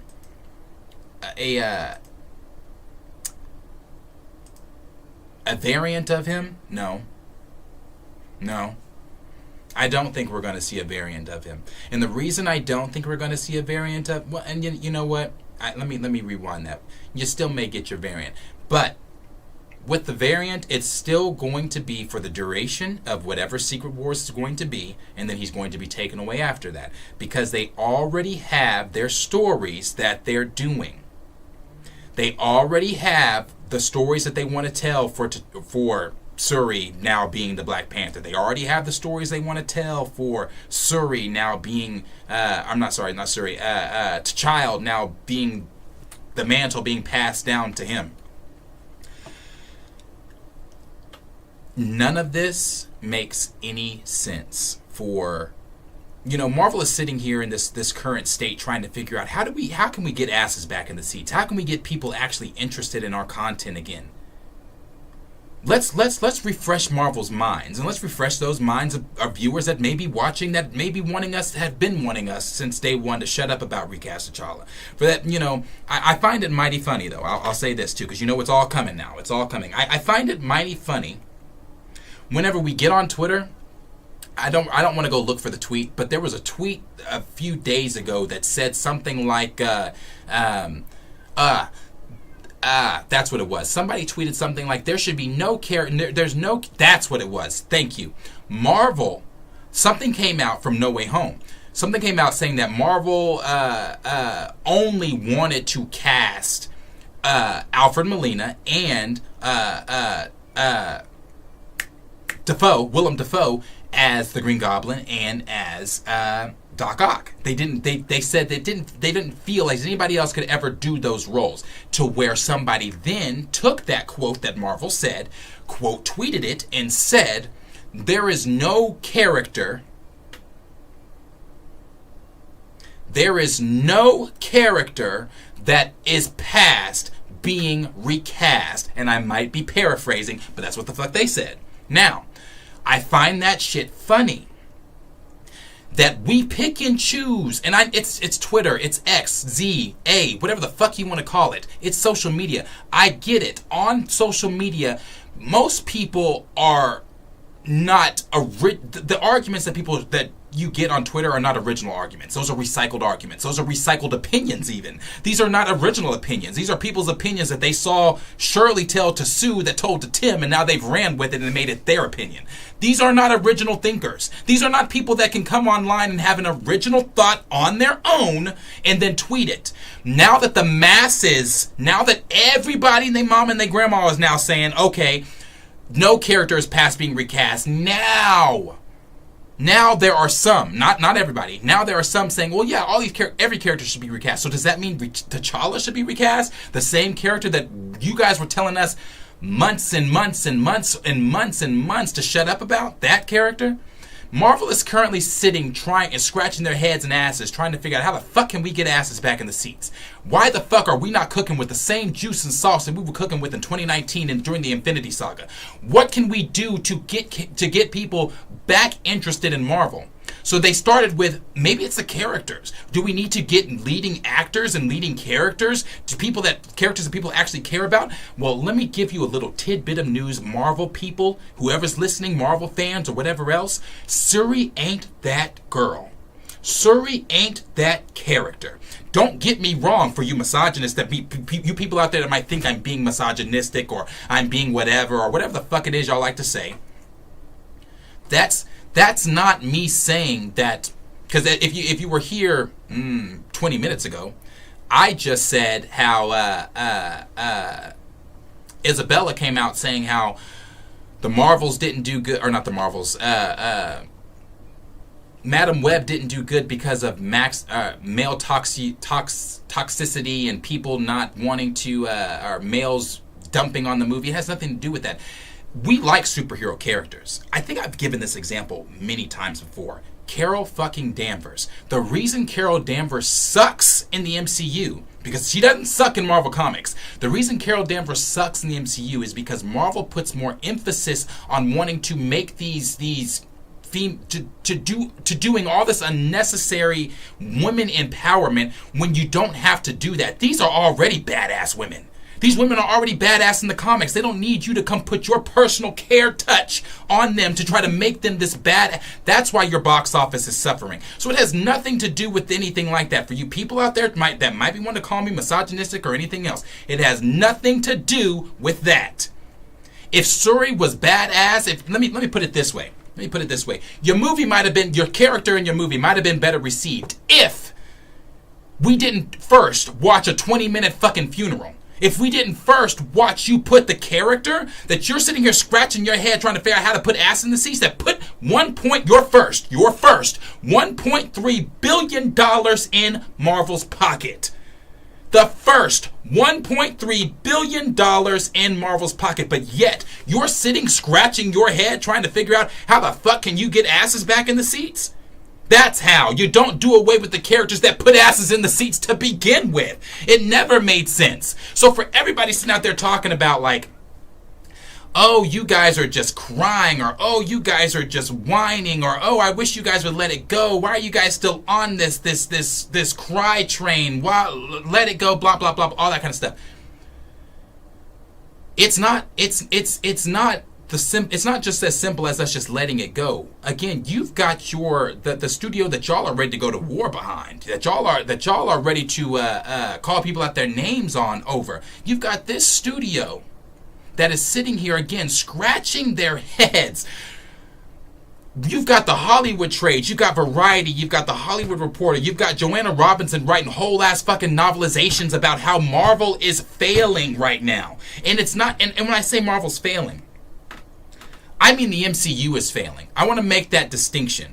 Marvel as a brand is still one of the top brands in the world, make no mistake. The merchandise.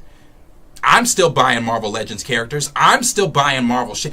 The merchandise still sells. The comics are still, but Marvel is still Marvel. It's the MCU that is failing. So when I've seen people saying Marvel's not failing, don't be facetious about this shit. You know exactly what the fuck we say when we say Marvel is failing. The MCU is failing because of decisions like the one that was made about T'Challa, taking T'Challa off the screen. When you decided, again, when that decision was made, and I'm going to get to this video in just a second, when that decision was made to take a $1.3 billion character off the table, and when I say a $1.3 billion character, let me just elaborate on that just a little bit more. I say $1.3 billion that was, you had people going to see the Black Panther movie that hadn't seen the previous, that didn't see Civil War. Wasn't that the one that came out before Black Panther that didn't see Civil War? You had people that hadn't seen anything in the MCU that went and saw Black Panther. You had, like, my mother. Let me use that as an example. Or I can even use this as a better example. I've used this before. I coached AAU basketball before the pandemic. And when coaching, we took our teams. I coached the freshman boys. We had a freshman team, sophomore, junior, senior team. We took all 4 teams, and we had an 8th grade team because I also coached the 8th grade team. So we took all 5 of those teams. We rented out a theater, took all 5 of those teams, and by that time I had seen BP, the first one, so many times. Rented out the theater, took all of them to see it. Some of them complained, bro. Complained on the way to the theater. I don't want to go see this. I've never seen a Marvel movie. What is this even about? Who is the Black... But left like, oh my God, this... is there going to be another one? Who is this character? I'm not saying they went out and became these massive Marvel collecting comic fans. What I'm saying is the interest in the character was there to someone who first sat down that didn't even know who the fuck the character was, that had zero interest in even sitting down in a theater to even learn about the character. But because of the massive, immensely popularity that T'Challa brings, that the character brings, and maybe even the fact that because half of the team, half of the program were black kids, and you had black kids, and I've used this before, sitting down in a theater, being able to look at themselves, oh my God, this is a broken record, being able to look at themselves and say, oh my fucking God, I'm actually seeing myself on screen for the first time. I'm not seeing myself as the deadbeat dad. I'm not seeing myself as the prisoner. I'm not seeing myself as the thief. I'm not seeing myself as the villain. I'm not seeing myself with hands up, don't shoot. I'm actually seeing myself in a completely different nation where we're kings and we're queens, and this man is prolific in every form of martial arts. He's intelligent. He's one of the richest superheroes in the world. He's one of the most intelligent superheroes in the world. He sits on a throne that he governs his own fucking nation. He's got a galactic empire. He's got technology that spans past any regular fucking functioning thinking mind. Outside of Wakanda, every time there's a problem within the MCU, we're watching heroes come to Wakanda for help. Vision can't get the stone out of his head. Don't worry, Wakanda can figure it out. You gotta bring Ross back from the dead. Don't worry, Wakanda can figure it out.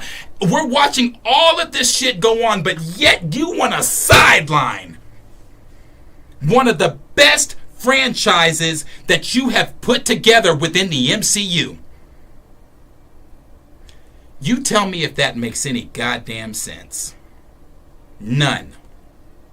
So there's all, like I said, you've got all these kids, all these people that came to watch the Black Panther film, that left maybe not being super invested in the MCU, but invested in that character, invested in that film.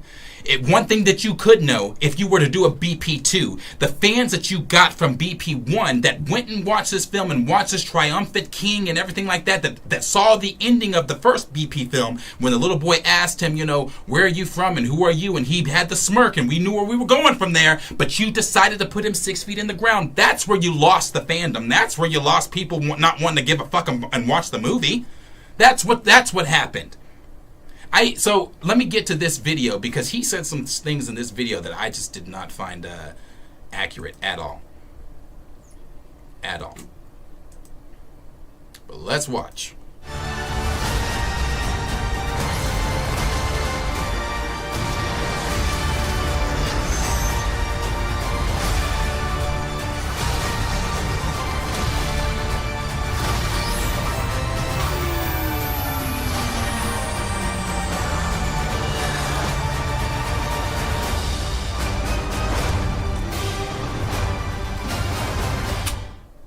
Welcome back, everyone. It's Charlie, and Marvel just revealed more details about Black Panther 3, and it turns out that... Let me set the record straight on the first lie. Marvel didn't share any type of details. These are details from Twitter. Marvel didn't share shit because Marvel also knows that right now this is a very touchy subject, and I don't even know if we should be streamlining a BP fucking 3. But that's the first lie. Marvel didn't say shit. They're moving way faster on some of their new characters than we thought heading into Avengers Secret Wars, especially the new version of Black Panther after Shuri. I know most of you were split on her version of Black Panther. It seems like Marvel is getting rid of her faster than we thought, so we'll break it all down and why they're... Now, as far as Marvel getting rid of Shuri faster than we thought, I'm going to be that one that continues to rain on the parade. I don't think so. And if it is getting rid of Shuri faster than we thought, it's only getting rid of Shuri to give the Panther to pass the mantle that everybody's so fucking obsessed with, to pass the mantle down to Toussaint Divine.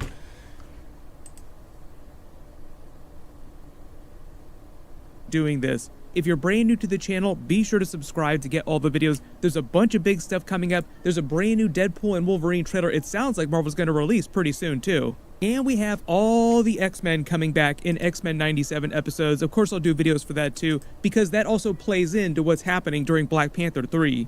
To me, my X-Men. Recently, Marvel also just confirmed they're doing Avengers Secret Wars during the Deadpool and Wolverine trailer. We assumed they would eventually, no big surprise there, and we knew they would do Black Panther 3 eventually, but they've been pretty quiet about that after Black Panther Wakanda Forever came out. So I think most of us assumed that they'd announce it at some point before Secret Wars. But because they kept delaying all their current movies, like Deadpool and Wolverine is the only MCU movie they're releasing this year, Secret Wars by default also kept getting pushed. This is when it looks like those are coming out now. And they just also announced that they're changing Avengers 5 and it wouldn't be Kang Dynasty. Now it looks like they're just doing a 2-part Secret Wars movie and they'll change the titles of one of those movies eventually, like Secret Wars Part 2 will be called Avengers Forever or something similar. And during that Black Panther Wakanda Forever post-credit scene, when they revealed Chadwick Boseman's T'Challa had a child with Nakia, also named T'Challa, like young boy T'Challa, because that movie was meant to take place in 2025 in the MCU, Deadpool and Wolverine would be like MCU year 2026, even though that meant to start life in the Fox Marvel universe, it's crossing over into the MCU. The whole idea is that not a lot of time is meant to be passing between Wakanda Forever, Avengers 5, and Secret Wars, just a handful of years inside the MCU. So at the time, most of us assumed that that young T'Challa would still be relatively young teenager by the time Secret Wars rolls around, and they would just... Now, I want to stop that before he gets to this Azari shit. What did we all say back when... You know, there actually, I mean, I don't want to say we all said it because some of you guys were saying it more than I was. I was saying, I don't know, they may not, I don't know. But a lot of you guys were saying, what if they just fast track and raise the kid up that where he's older and, you know, he's able to have the suit and able to do this.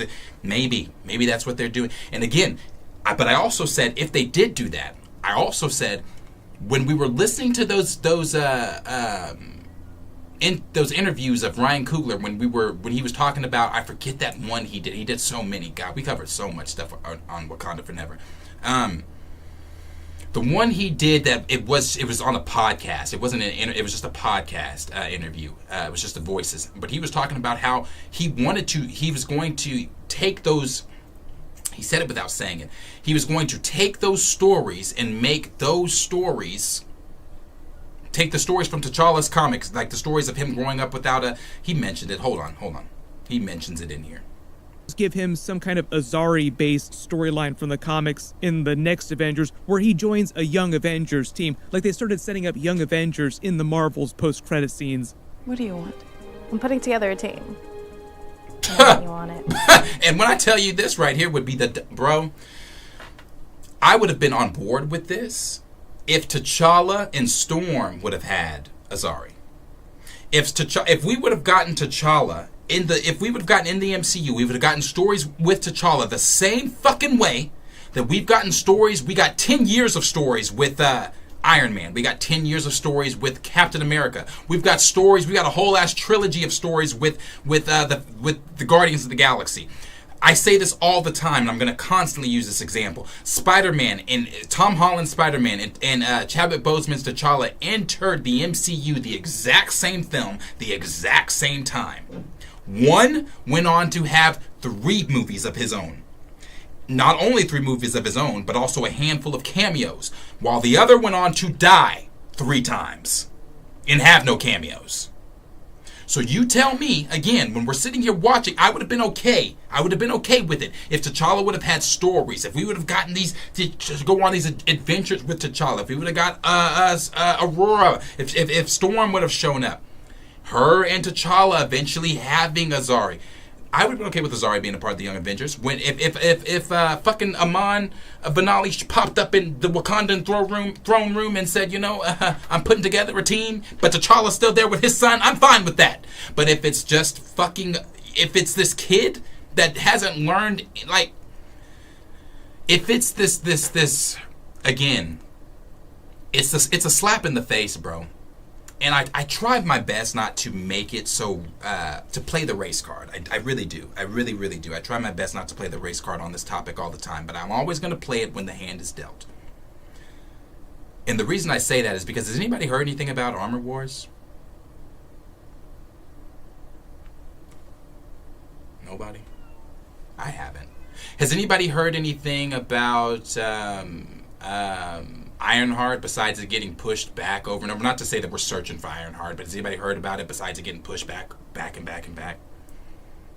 Why is Sam the only powerless individual when it comes to the Avengers? Monica is now in a completely different universe, sidelined from the rest of everybody else. T'Challa just died for the third time in the MCU. T'Child is not going to have his father in the MCU. We don't even know where this kid is. Wakanda, the black nation, the strongest nation in the world, just got their entire black asses beat.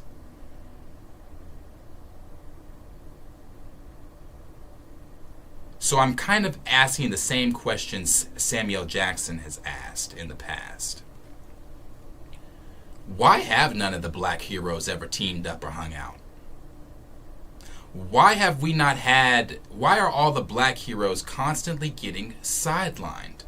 I've not heard shit about Armor Wars. I don't know what the fuck's happening with Armor Wars. Is Armor Wars even still on the table? What's happening with that film? We just watched Wakanda again get their entire asses beat. Why we have these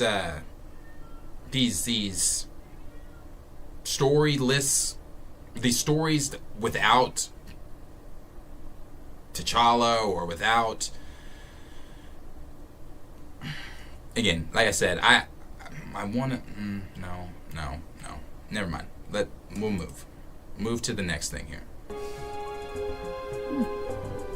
And a lot of the early theories were that at least by like Black Panther 4, he'd be old enough to take the mantle of Black Panther from Shuri, and he would also take the mantle of King of Wakanda. Can I stop real quick? Because Chill just put something on. I'm actually going to go ahead and say it, what I was going to say too. Chill actually really just said it there. You have to paint yourself.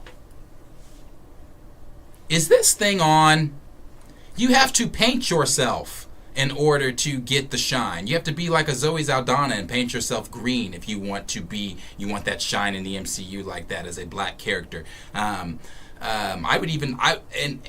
know this is not the same franchise, but Rosario Dawson, Ahsoka. They put a black character in Obi-Wan Kenobi, the fandom lost their fucking minds.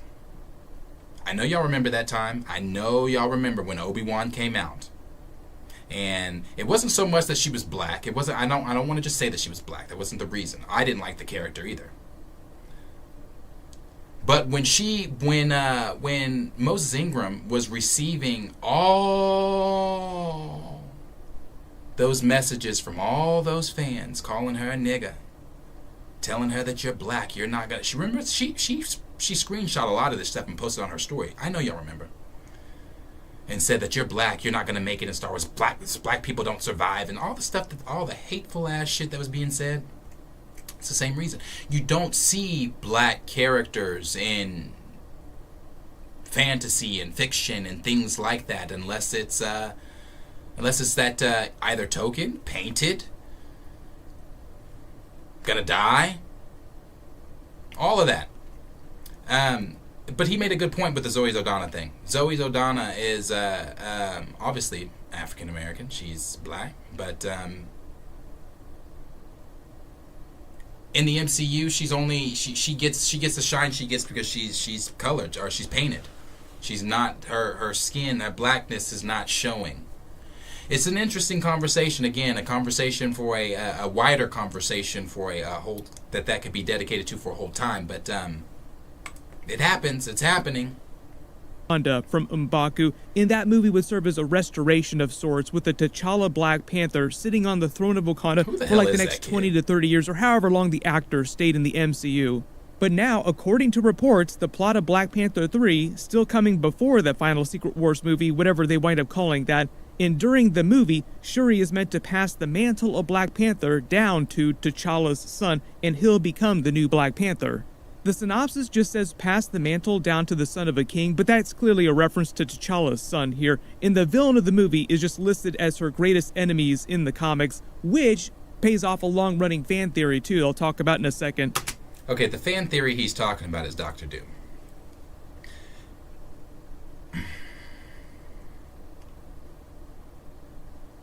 Okay. The fan theory he's discussing is Doctor Doom. I've talked about this before because, you know, there was that time that the internet, Twitter, X, or whatever, tried to make everybody believe that Doctor Doom was not really going to be in Wakanda Forever, even though he was. Blake Bell's character was originally going to be Lucia Von Doom, and she was, she was going to be the one that was doing the research for Doctor Doom. He was going to be the one that was the overall hand behind the whole digging for vibranium and everything like that. He was the one that put that excavation together, but they changed it to where it was now the governments of the world. It was now, world leaders trying to go for vibranium and things like that, blah, blah, blah, blah, blah. Well, that's never what it was going to be. Doctor Doom was originally going to be in the film when T'Challa was originally going to be in the film. But the reason that was changed was because I don't know if it was Coogler, I don't know if it was... Has anybody seen Nate Moore? I ain't talked about that man in a long... I don't know if it was Moore. I don't know if it was Feige. I don't know who made the decision to take that off the table. I don't know if it was made because T'Challa was not in it and because that just would have never worked. And even with them discussing it now, if this is real, if this plot is real and they're wanting to do Doom Wars, I'm going to tell you right now, you thought... And he makes a statement in this video and says that Forever made good money. Numbers do not... I coach basketball. I have never known numbers to lie. We covered what Forever made. Forever didn't make shit. Not shit. No one gave a shit about going to see Wakanda Forever. He didn't make... So he makes a statement in here that says Wakanda Forever grossed and it was doing great and did this, da, da, da. It didn't. Wakanda Forever did not do good. And I'm telling you right now, what they're trying to do, obviously they're trying to make this BP story play a role into moving forward, and it does in Marvel Comics, play a role moving forward into what's going on in Secret Wars and things like that with Doctor Doom and wanting vibranium and everything else, blah, blah, blah. But that story works in Marvel Comics because you have T'Challa. Because you have the king of his nation going against one of his greatest adversaries in Doctor Doom. But when you replace that, and I know Doctor Doom and Shuri I know they've gone against each other. I know that. I'm aware of that. But when I think Doom Wars, my mind doesn't go to Shuri. My mind goes to T'Challa. My mind goes to the struggle between T'Challa and Doom and Victor. We just watched Shuri get her whole entire ass beat by Namor. You throw a Doom in the picture of that, and we're talking Doctor Doom. You throw a Doctor Doom in that, Doctor Doom is going to beat Shuri's ass. That's why she's going to pass the mantle down, because she's going to get her ass beat so bad. I just, there's no version of this film. There's no plot of, and honestly, there's honestly no talking point around this film that could make this seem like this is a good idea at all. I'm not doing this whole thing. I'm going to do the little bit of more. But if you what he's remember, saying. a couple of years ago, Ryan Coogler was talking about Here the it story is. arc that it sounds like he's going to give to this younger T'Challa. Lost his father very young, and basically he was like a boy king, you know, and then went away for a little while, comes back and then inherits the throne as a young man. And by the time he's T'Challa's age in the MCU, he's been a king for a long time, you know, and been without a father for a long time, you know, and so that character was much different. And you know, so I was trying to figure out how to incorporate these books into this story that I was inheriting and trying to flesh out. The funny There it is. That's exactly what is going to happen with T'Challa. So we're going to now watch. I don't know when the next time is we're going to see him. I don't know if it's going to be BP3 or obviously it would be BP3. But the next time everybody sees him, I promise you, and I mean this. I said it. Nothing can get me to sit my ass down in this film unless somebody goes to see this film and tells me, Darius, T'Challa's in it. He's in a post-credit. He show or something. Nothing. As you all know, I walked out of Wakanda Forever. When they flooded the throne room and killed the Queen Mother, I stood up. I said, as I was gathering my shit loudly, that's too much Black Death for me. I'm not going to watch the rest of this film. Exit. I will not sit down and go watch the. I'm not. I want. And again, it doesn't matter. My dollar doesn't matter. They're not looking for my $17 IMAX ticket. They're not looking for that shit. But they're not gonna get it. I won't entertain the BP franchise because see, when we entertain this bullshit, it gives them the idea that okay, well they like it. Let's keep doing it. I.e., look at the Sony universe. We entertained that Venom shit because the first Venom was fun. It was fun. Hey, no Spider-Man, but hey, we had a good time. We entertained that bullshit to where Sony said, damn, they loved it. Let's do another one without Spider-Man. We entertained that bullshit. To where Sony said, well, gee golly willikers, they love that shit too. Let's do another one. And we entertained that bullshit. We've entertained that bullshit so much to where we've now gotten the lowest Marvel movie in history, grossing-wise, because of shit we've entertained. So I said all that to say, we entertained for never. If we continue to entertain the bullshit, they're going to continue to say the same shit they've been. Again, okay, better example. Let's look at it this way. Why the fuck do you think Marvel is changing the script and changing the code and rewriting all these movies and pushing shit back to 2099? Why do you think? Because people stopped entertaining the bullshit. When we went and saw the Marvels, maybe 16 of us in there in an IMAX theater. When we went and saw Shang-Chi, and that was a good movie, 30, maybe. Eternals, same, I'll say about 30. When I saw No Way Home, packed. When I saw Doctor Strange and Multiverse of Madness, packed. When I saw Guardians of the Galaxy 3, packed. And that was after all the bad shit. Why? Again, people have stopped entertaining the shit. So Marvel is going full stop. And how do we gotta fix this because people aren't coming to watch our shit. People aren't this. People aren't as entertained. People don't care. If we entertain the idea of a BP3 and we entertain this bullshit that they're trying to do with T'Challa, how you kill someone who is the king of the dead, I don't know. How you kill someone who is immune to sicknesses, almost every sickness known to man, I don't know.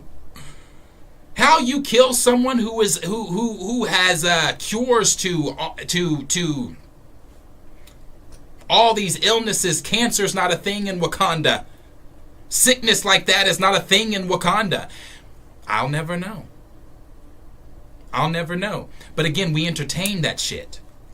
So, speaking for myself, I remember, before a lot of people try to come at me now, I remember, no, T'Challa no dollar, but as I've told all of you, before I give my own opinion or whatever on something, I have to first view it. Now, with BP3, it's different. I've already viewed the bullshit. This is just a continuation of the shit I viewed. So I don't need to view it again. I know what you're doing. So I stand on, if we continue to entertain that, they're going to continue to do that. I think if this is true, if this BP3 synopsis is real and they are true, and I do believe that they do want to, I said this way before the synopsis, they want to fast track and do the whole giving the stories to the kid. They want it like Ryan just said. He's a kid that grew up without his father. What's that dynamic like? What's that gonna be like? How is he molded without growing up without his father? Not having to take on this immense responsibility of being the Black Panther, of being the king of a nation, the ruler of his people, blah blah blah, all that stuff. That's T'Challa's story. If you know, that is T'Challa's story. But now we're gonna have. Now we're going to put it all on to Junior. And he's going to be the one telling these stories. So I do believe that this is what they're doing. I've said this from a long time ago when we used to listen to those podcasts that he was doing for Never. This is what they want to do. This is what they're going to do. But again, if we entertain it, if people actually go sit down and buy it, even if people... I know there might be some people just saying, oh, I just want to go see. See at home. See at home for free. Do not line Marvel's pockets for another for us to go see more of our community's tropes played out for viewers' entertainment. I don't line Marvel's pockets for BP3. And I know that there are people out there that are saying it's not just BP3, boycott the entire thing. And I feel some of you on that, I do. But unlike everybody else, and I'm not afraid to say that, there are other things outside of the Black Panther franchise within the MCU that I am invested in. I've been here since 2008 when Iron Man dropped. I'm not dropping out now. When it comes to the Black Panther franchise, I don't have to view that shit. I don't have to view that. And I won't view that. And when it comes to anything really within the Marvel Universe that is not, as I've told you before, if it's not something that I feel as if I want to see or need to see, I won't see. But when it comes to the Black Panther franchise, I don't need to see that. I don't need to see it. This is the last thing I'm going to play that he says. The thing about that is a story arc that he actually envisioned for the original Chadwick Boseman version of T'Challa. Like basically a young Black Panther, young king dealing with the death of his father and what it means to be king of a nation and what it means to be Black Panther. When the original Black Panther movie came out, we made all the Lion King references. Now you can make those again, essentially, with the young T'Challa. Like the circle is now complete. The circle of life. In talking more about... The circle is not complete. How the fuck is the circle complete? What circle gets completed with 3 deaths? The circle was complete with Iron Man. He said in the very first Iron Man, I am Iron Man. He had 10 years of story. 10 years of story to end it where he began it with I am Iron Man. Ye Bombay? I mean, I don't know what did T'Challa end with, and I mean, he ended with death because he died in his first film, and he died in his last film, and he died in Infinity War. There is no story. There's no circle to be completed with T'Challa because we've even talked about this. You go to the IMBD site. You look at the time that Tom Holland has spent in the MCU. I think to just refresh my mind here. Let me see that.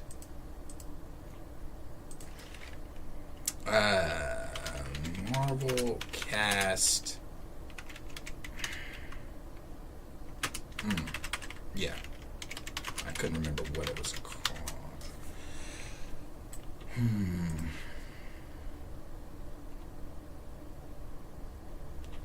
Sorry.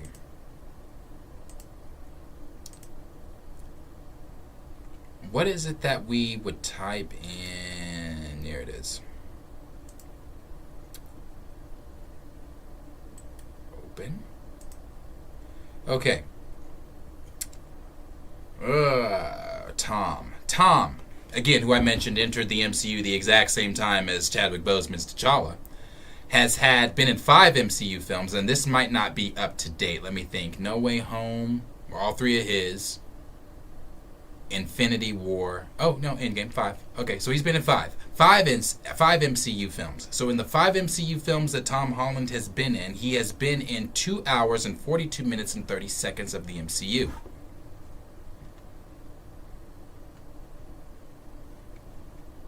I have to scroll down so far because the lower you scroll, let me just go back up here really quick. I have to go this far because the lower you scroll, the lower the times get. So it's just kind of showing you that the time lessens as it goes down. So we finally got to Chadwick, who's been in 4 films: Civil War, Infinity War, Endgame, and BP1. 1 hour, 4 minutes, and 45 seconds. Are we seeing the difference in the time? The difference in the times here. How much time? Somebody, again, who entered the MCU the same time.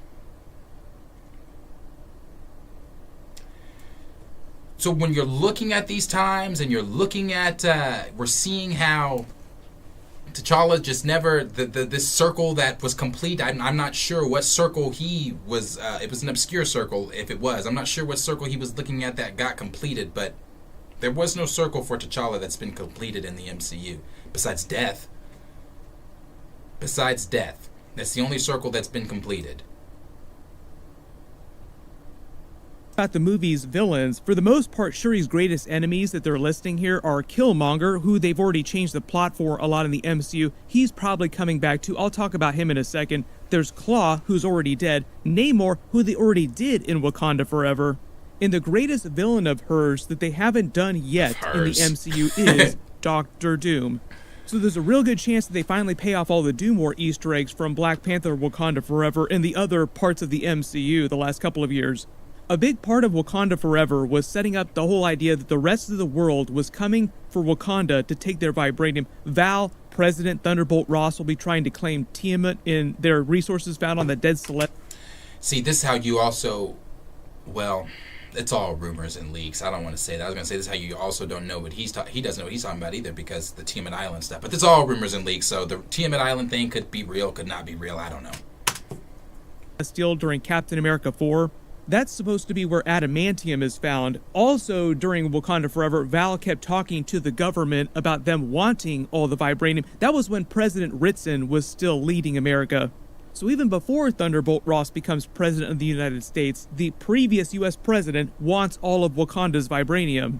And at the very end of Black Panther Wakanda Forever, Namor kept telling Namorita that he was waiting for the rest of the world to finally come for Wakanda and take their vibranium so that Shuri would seek his aid and he could use that war as an opportunity to kill all surface dwellers. Like, just you wait, it's gonna happen, they will eventually come for them and she'll turn to me for help.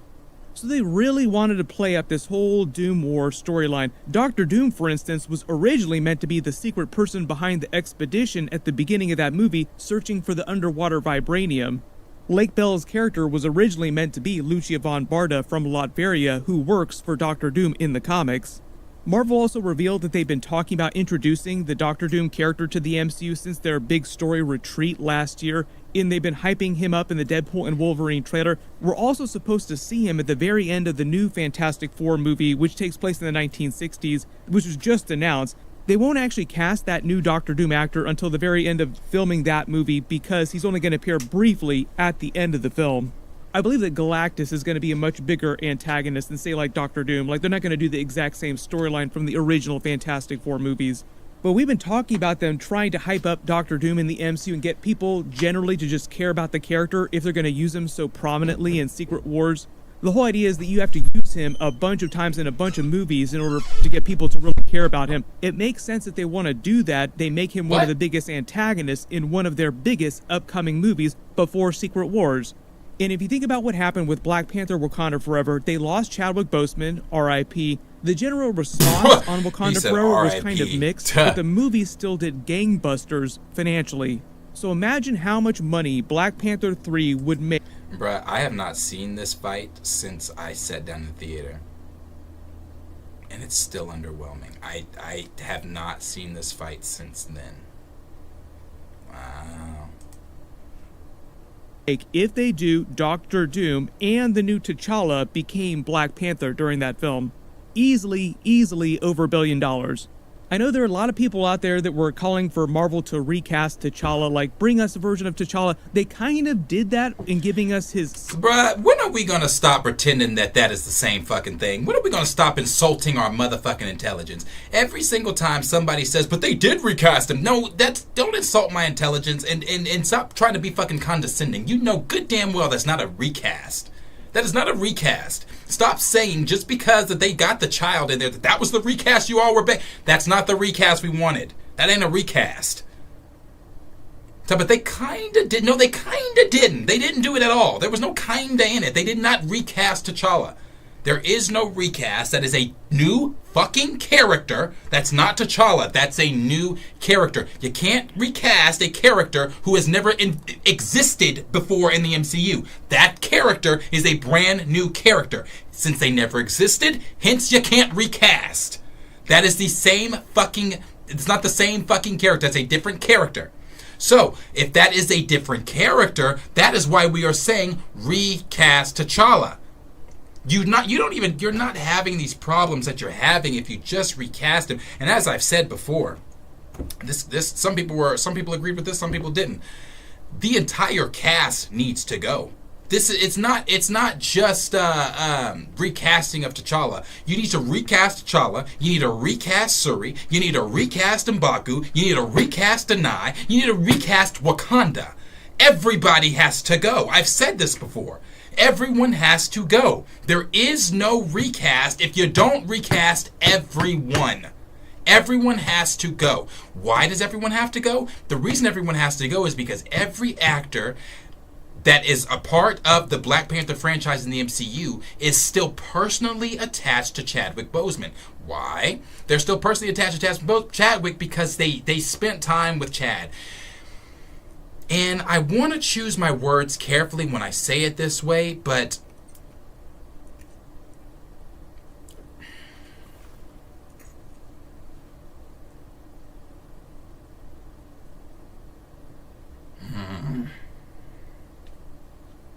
man.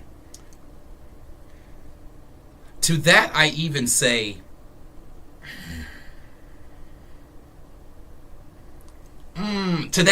bullshit in a way. And the reason I say bullshit in a way is because I'm not saying bullshit to your grief. Trust me, I'm not. I've defended the cast time and time and time again when I have said when it came to them mourning and things like that. But the reason I call bullshit is because you are mourning someone. To our knowledge, as the public, you're mourning someone that you didn't even know was sick. How close were you? And again, I understand he was trying to keep a lot of that to himself because, or keep it between him and his family because he didn't want people worrying about him or things like that or whatever. But how close really were you if you didn't even know he was sick? You know, and again, I'm not diminishing their grief. I'm not saying that you can't, that they're not, them grieving is fake or false or whatever. All I'm saying is, if you're still grieving, if you still can't bring yourself to do your job, if you can't come to work as a professional actor or actress or writer or director and do your job, then you simply need to remove yourself from the project. It's that point blank period. There's no ifs, there's no ands, there's no buts about it. You need to remove that person and those people or whatever from the project. If you cannot do your job, you have simply got to go. It's that simple. I've used this as an example in real life, everyday shit. Most of us all work 9 to 5s, unless you fell into some type of trust fund or you're in or got some type of talent or something or whatever on social media. Most of us have to work 9 to 5s.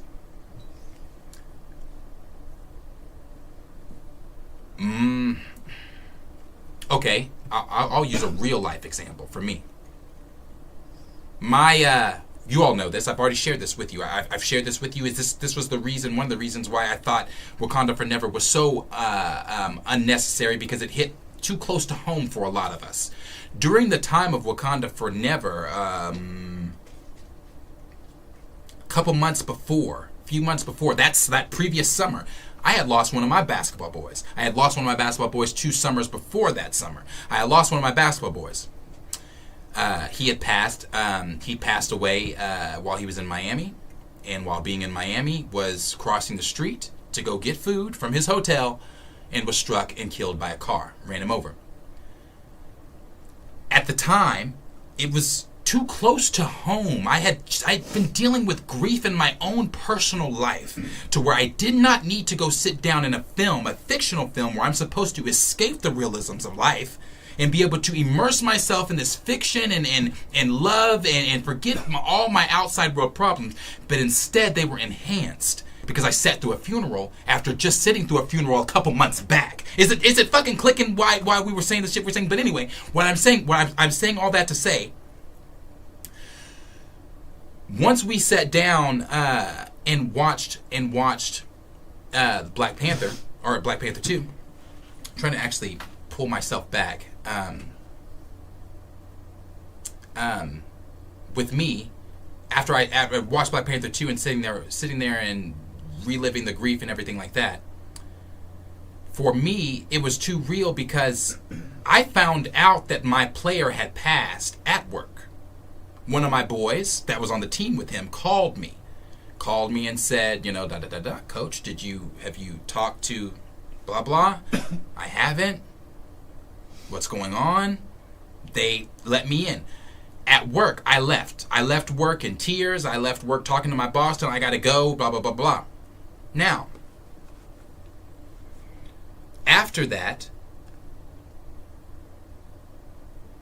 I didn't go back to work until after the funeral, which was 4 or 5 days. I had missed that week. But you bet your ass, I worked for an insurance company at that time. You bet your ass, when I sat back down that Monday, Tuesday, whatever morning I sat back down after being gone for that week, it was expected of me to do my job. I came in with shit piled up that had been waiting for me. And now my boss came in, she was super sympathetic. Darius, how you doing? You good? Blah, blah, blah. But as soon as we got done with the niceties, okay, we need you to that X, Y, and Z. This has to be out. Can we do this? And blah, blah, blah. Because I was still expected to do my job. Because at the end of the day, a company still had to be ran. At the end of the day, people still had to get shit from us as an insurance company. So my job still had to be done. And I'm looking at my job and your job as an actor and actress, and you want your job to, and you, actors and actresses are always saying, I want to be taken seriously. I want to this and that.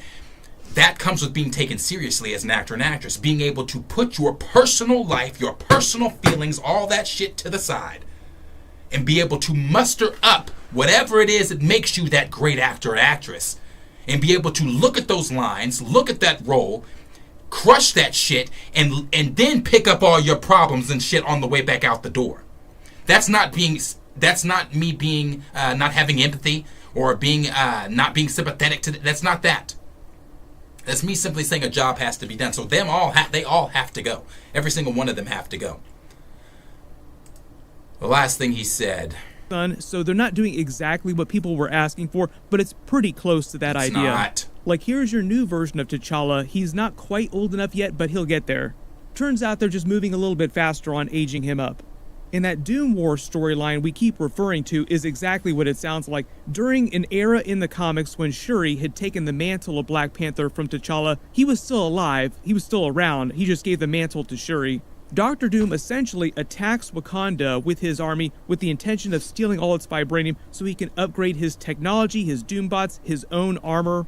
He even tries to form his own contract with Boss the Panther Goddess. And the crazy thing about that storyline, it went so hard, is that Dr. Doom is successful. He actually does take all of Wakanda's vibranium, and it makes him ultra powerful. Once he starts wearing his own vibranium armor, he says that it enables him to feel every particle of vibranium around the world. And the only solution that T'Challa can come up with to totally defeat him, like he's won, how do you defeat him now when he's this powerful, is to render all vibranium on the planet inert, basically making it all useless. So the big WTF there is that not only does Dr. Doom lose his advantage, all of Wakanda, who depended on vibranium for tens of thousands of years for their superiority around the world, loses that advantage too. So the idea is that Dr. Doom kind of slinks away into the shadows and they start rebuilding Wakanda and finding a way to survive without their vibranium. One of the other cool details is that by the time Black Panther 3 rolls around, you could also use X-Men during that movie too, because we'll be so deep into Marvel Phase 6. Storm was a big part of that storyline, and we're supposed to see Storm during What If Season 3. So it sounds like Deadpool and Wolverine is just the beginning of more X-Men showing up in the MCU. We're all Storm without T'Challa. My. also getting the X-Men 97 episodes, even though that's taking place in another universe. Like, that's not meant to be in the main 616 universe. Okay, X-Men 97, not canon to the MCU at all. That already came out. Not canon to, I don't even know what he's going to say from here because I didn't even watch this whole video. I don't know what he's, but X-Men 97, for anybody out there that may be wondering, X-Men 97 is not NOT canon to the current MCU timeline or any MCU timeline. Universe. Black Panther even hired Deadpool to go after Dr. Doom during that. Pegging isn't new for me, friendo, but it is for Disney. The idea is that we're just rolling really hard on X-Men in the next several years. What you can also do, because we didn't get a chance to see Chadwick Boseman's T'Challa have a relationship with Storm like they did in the comics, like they get married in the comics and they have their son called Azari. You can actually just give that storyline to his son T'Challa, so that we just giving shit away. We can actually just give that to him. And while we're at it, we can give Miles some of Spider-Man stories. Hey, and while we're at it, why don't we give some of the X-Men each other stories, and they can all just piggyback off of each other. Since we're just giving fucking stories away, we're just giving people's origins and shit away. Let's just give everybody's goddamn origins away. As he gets older, he was the one that forms a relationship with Storm. So you can kind of see the moves that Marvel is making behind the scenes, like, oh, okay, this starts to make a little more sense now. But because you still have that issue with the time gap, what they probably do is just wait a little while, then cast a totally different actor that's much older, but who can still play an older-looking teenager. And they'll probably just hand wave on how many years have passed inside the MCU. They've been trying to do this with all their movies since Spider-Man Homecoming so that they don't run into another 8 years later kind of problem. Like, what if we never reference what actual year it is, even though people ask the producers and the actors questions like that in interviews, and they have to give answers? So for instance, there is an official Marvel timeline that the MCU people have published, but they don't really reference that very often in the actual movies, so it's much easier for them to hand wave on how much time has passed inside the actual movies. Really good example of this is Shuri in the MCU. She was in her early 20s during the events of Black Panther Wakanda Forever when she became the next Black Panther. The idea is she's meant to be about the same age as Tom Holland's version of Spider-Man, but remember, he got snapped, so now post-snap, she's 5 years older than him. But you get the idea. If you look at her, she looks pretty much the exact same age. You can just recast a young T'Challa who looks a little bit older and say they're 16, 18 years old. And he looked totally old enough to become the next Black Panther. How? It's never as important as why, right? A lot of you asking now, what about Killmonger coming back? Since they're probably not going to do a deep fake CG or AI version of Chadwick Boseman in the ancestral plane, that would feel kind of gross. Like, please don't try to do something like that. They can just...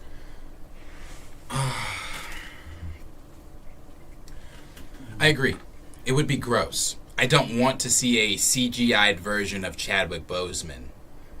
But Chadwick Boseman isn't fucking T'Challa. I don't know if that is like a newsflash to people out there. I don't know if there are people out there that actually think, oh my god, the Black Panther died. Chadwick Boseman is fucking Chadwick Boseman. He is Chadwick Boseman. He is Chadwick Boseman that played forgive me. That played Jackie Robinson. He is Chadwick Boseman that played Thurgood Marshall. He's Chadwick Boseman that played. He's an actor. He is an actor. The fact that we keep attaching this person, this real person's life and legacy to a fictional character, that's what's gross. That's what's disgusting. That's what's weird. That's what causes for us to have a deeper conversation into y'all's fucking psyche. The fact that you think that this person, that this character, this fictional character died with an actual person is beyond strange. It is beyond us having these conversations on a podcast form, on a YouTube channel. I'm talking about that needs to be you sitting down with somebody to seriously dive into your psyche. There's a problem if you really truly believe that this person is T'Challa. It's crazy to me. That is crazy. We have to stop. We gotta stop attaching Chadwick Boseman to T'Challa. One's real. One actually lived. One actually lived and had an actual legacy. One is a fictional character who 60, 150, 200 years from now is still going to be that same character. Aged, hasn't aged, still can't get sick, because he's fiction. Is this... That shit's weird, bro. Do the same thing they did during Black Panther Wakanda Forever, where it winds up being Killmonger's spirit that the young T'Challa winds up talking to, where he imparts his own brand of wisdom, much more stabby wisdom, on the new T'Challa, and it's part of his own internal struggle dealing with the death of his father, not being around, what it means to be king in Black Panther at the same time. And like the clip earlier in the video that I included of Ryan Coogler talking about his arc, basically being a little bit like his father's arc when he became king in Black Panther at the same time. There's a bunch of other storylines that they set up at the end of Black Panther Wakanda Forever, like you have Okoye's storyline. There's supposed to be a Midnight Angels TV show they're working on. There's a Black Panther TV series that's supposed to come to Disney Plus later this year with a bunch of different characters they're introducing. We're even supposed to see one of the ancient versions of Iron Fist during that, because that Black Panther TV show will jump across the timeline. So Marvel is rolling really hard on Black Panther. It'll be interesting to see what they do with the Shuri character after she passes the mantle down to this other new version of T'Challa. Everybody post all... And that ends it right there, because that is the thinking. This new version of T'Challa. What is this new version of T'Challa? Why? And this is where I'm done. Why do we keep saying that? What is this new version of T'Challa? In order for there to be a new version, the old version, something would have had to happen to the old version. But nothing has happened to the old version besides you selfishly killing a character that had no business being off of screen in the first place. So what is this new version?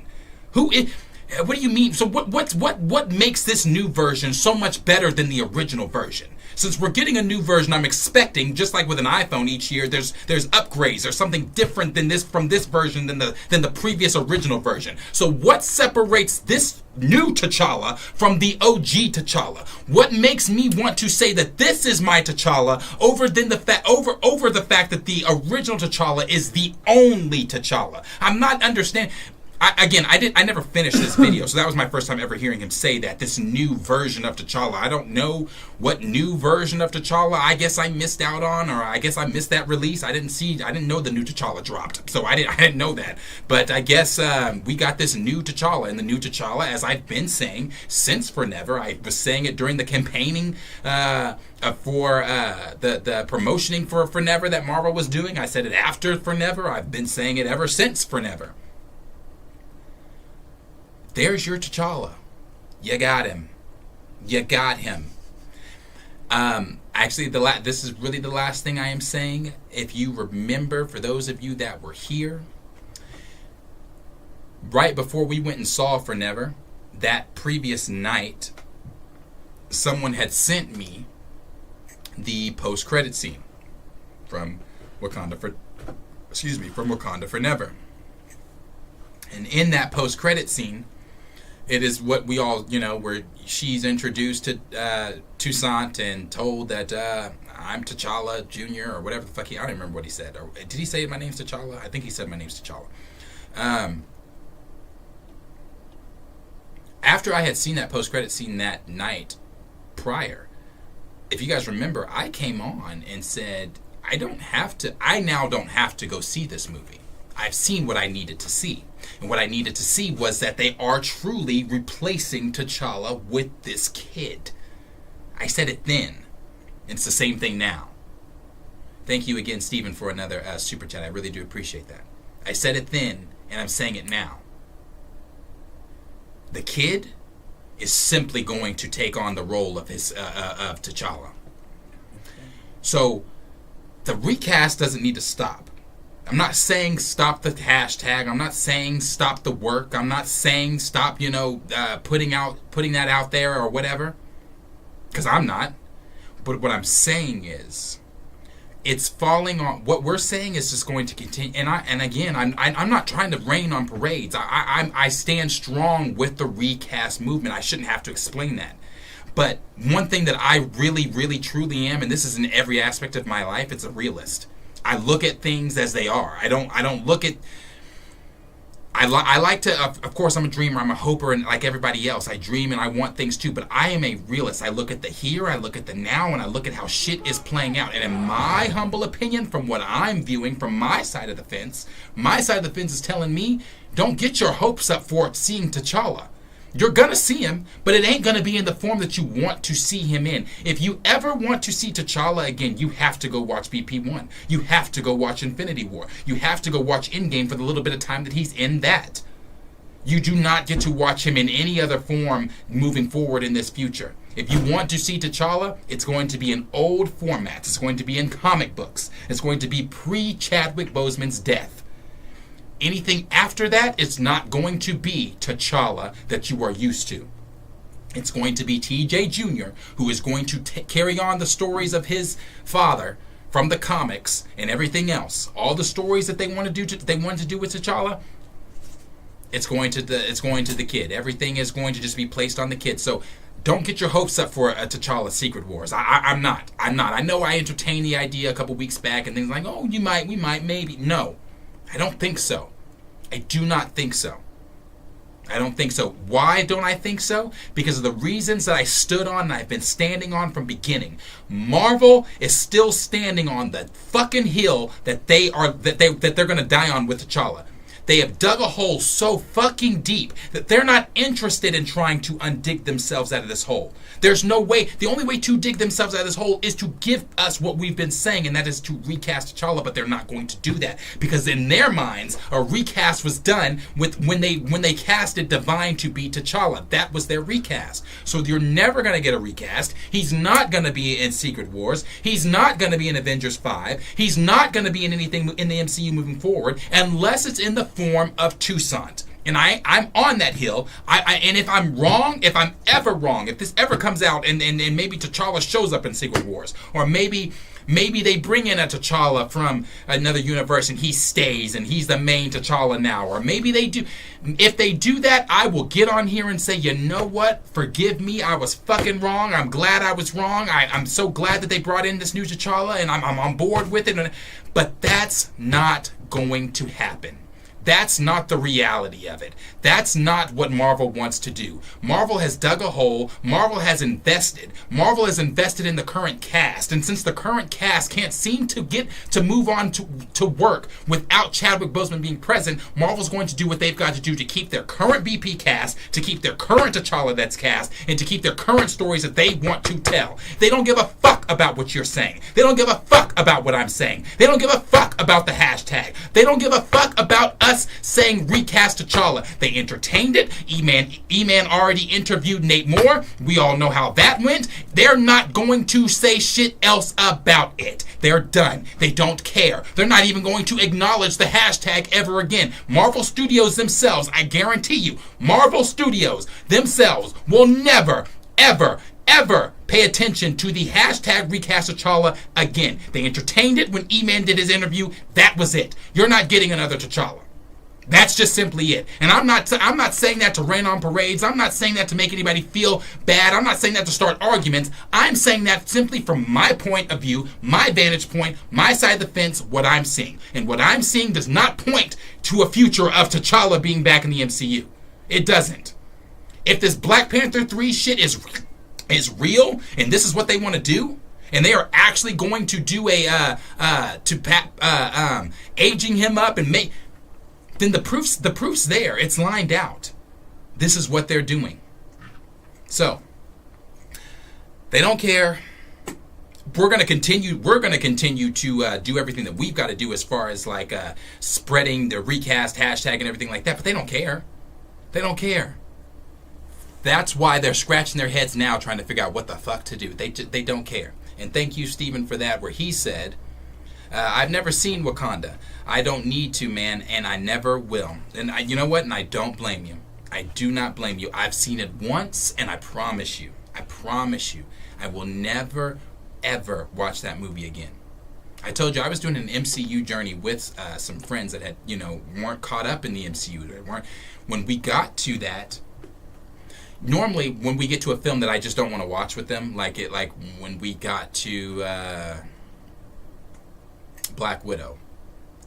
I didn't want to watch Black Widow. I will go to YouTube. They can explain. I'll do a 5-minute explain it in a video that explains Black Widow in 5 minutes. Boom, boom, boom. We didn't even watch the explanation of Wakanda Forever in 5 minutes for them. All I said was, people die unnecessarily. People die unnecessarily, so we'll skip and just move on from there. But so I don't care. I don't care, and that's just what it is. That's just what it is. It is just what it is. But as always, I don't know, what do y'all think? I know y'all been going in here, going crazy on in the chat and everything like that. What do you guys think about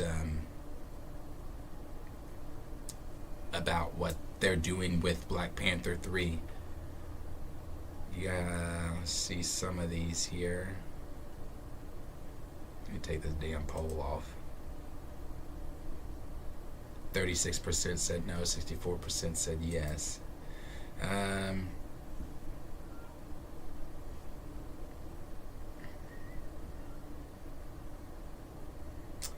Let's see. I'm trying to see where to start because y'all were going.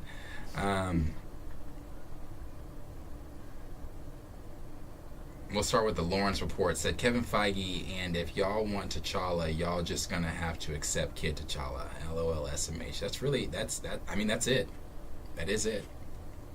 Raynell Jamal said they could have let people mourn and grieve and then recast T'Challa, but no, we get this crap. Right. Because no one was ever saying, well, fuck the cast's feelings. Like, no, I can promise you, no one over here was ever saying that. My point of view from it the whole time was like, oh my God, I feel for the cast. I mean, yes, mourn. But don't kill T'Challa. You don't have to kill him in this film. You could have mourned, done whatever, and if you didn't feel comfortable putting going immediately casting someone to come in and be T'Challa in Wakanda Forever, that was okay. And I think that's always missed when we talk about this. That was okay. You didn't have to do that. But you also didn't have to say, well, he's dead. And we go through this long, drawn-out, too real 20 minutes of the heartbeat starting at the beginning of the movie, but slowly fading in those few minutes as we hear the last beat and he's dead. That's too real. Too real. Too close to home. We've never seen anything like that in a Marvel movie. I'm not saying that emotional deaths and things aren't in Marvel movies. We've seen that. But what I'm saying is we've never seen something so real, plucked literally out of the life page and brought into a movie script like that, a fictional movie script, something that's supposed. Anyway, I agree. So, We got Edward Stewart that said, could have done Hunter the White Wolf and not Bucky. If they were smart, they could have. But then they're not diving that deep into the Wakanda lore. They're not diving that deep. One thing that we were promised in forever from Kevin Feige, President Kevin Feige himself, was we're going to explore Wakanda so much more. You guys are going to learn so much more about Wakanda in this film. We're going to explore places and tribes and things in Wakanda that we've never explored. That shit did not happen. We didn't explore fucking Wakanda. The only exploring we did of Wakanda was their asses getting beat. That's the only... I say this every time. That's the only thing I learned about Wakanda. I learned that their plans for war are shit. I learned that anybody, if they want to, can just walk into Wakanda and kill the Queen Mother and kidnap the princess. I learned that Namor is a god compared to them because he beat the fuck out of every single one of them. I learned that half the tribes don't even, I guess, fuck with Wakanda anymore because we were supposed to learn about all these tribes. Where the fuck was the border tribe? Where was everybody? You were dealing with water. Where was the water tribe? Anyway, not my movie, not my script. I don't care. But yeah, we didn't learn shit. I didn't learn shit about Wakanda. I learned that they can't. I learned that they can't heal their king.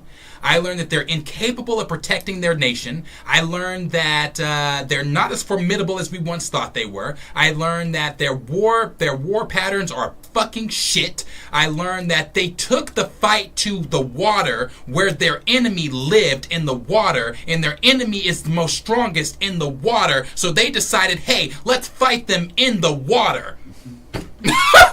It's a stupid movie. It's a stupid movie. I'm telling you, bro. It makes no sense. So that's what I learned about Wakanda. I didn't learn any of the shit that Kevin Feige said that we were going to learn.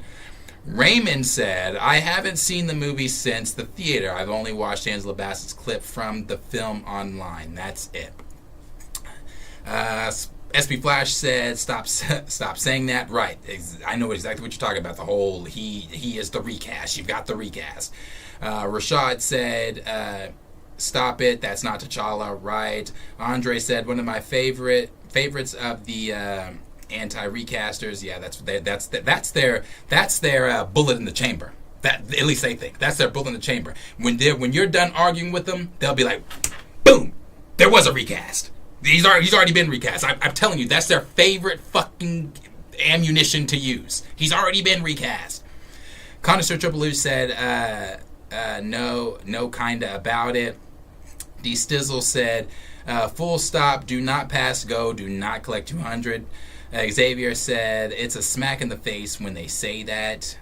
Raymond said, I remember when I suggested this was race-related because Marvel wouldn't do all of this to Spider-Man. Oh, God, we've all said that. Or Iron Man, like you said. Or Captain America.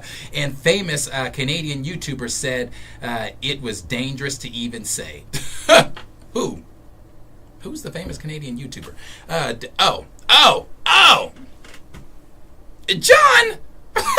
Don't nobody give a damn about what John had to say. That's not a dangerous thing to say. It's dangerous when your point of view, and again, I've said this so many times, that's why when you have conversations like this with some white folks, you have to dumb it down for them. Because not all white folks like to view it from our point of view. A lot of white folks are only viewing it from their point of view. You've lived a privileged lifestyle. I know that when we use that word privilege, a lot of people are, I'm not privileged. You don't have to grow up rich to be privileged.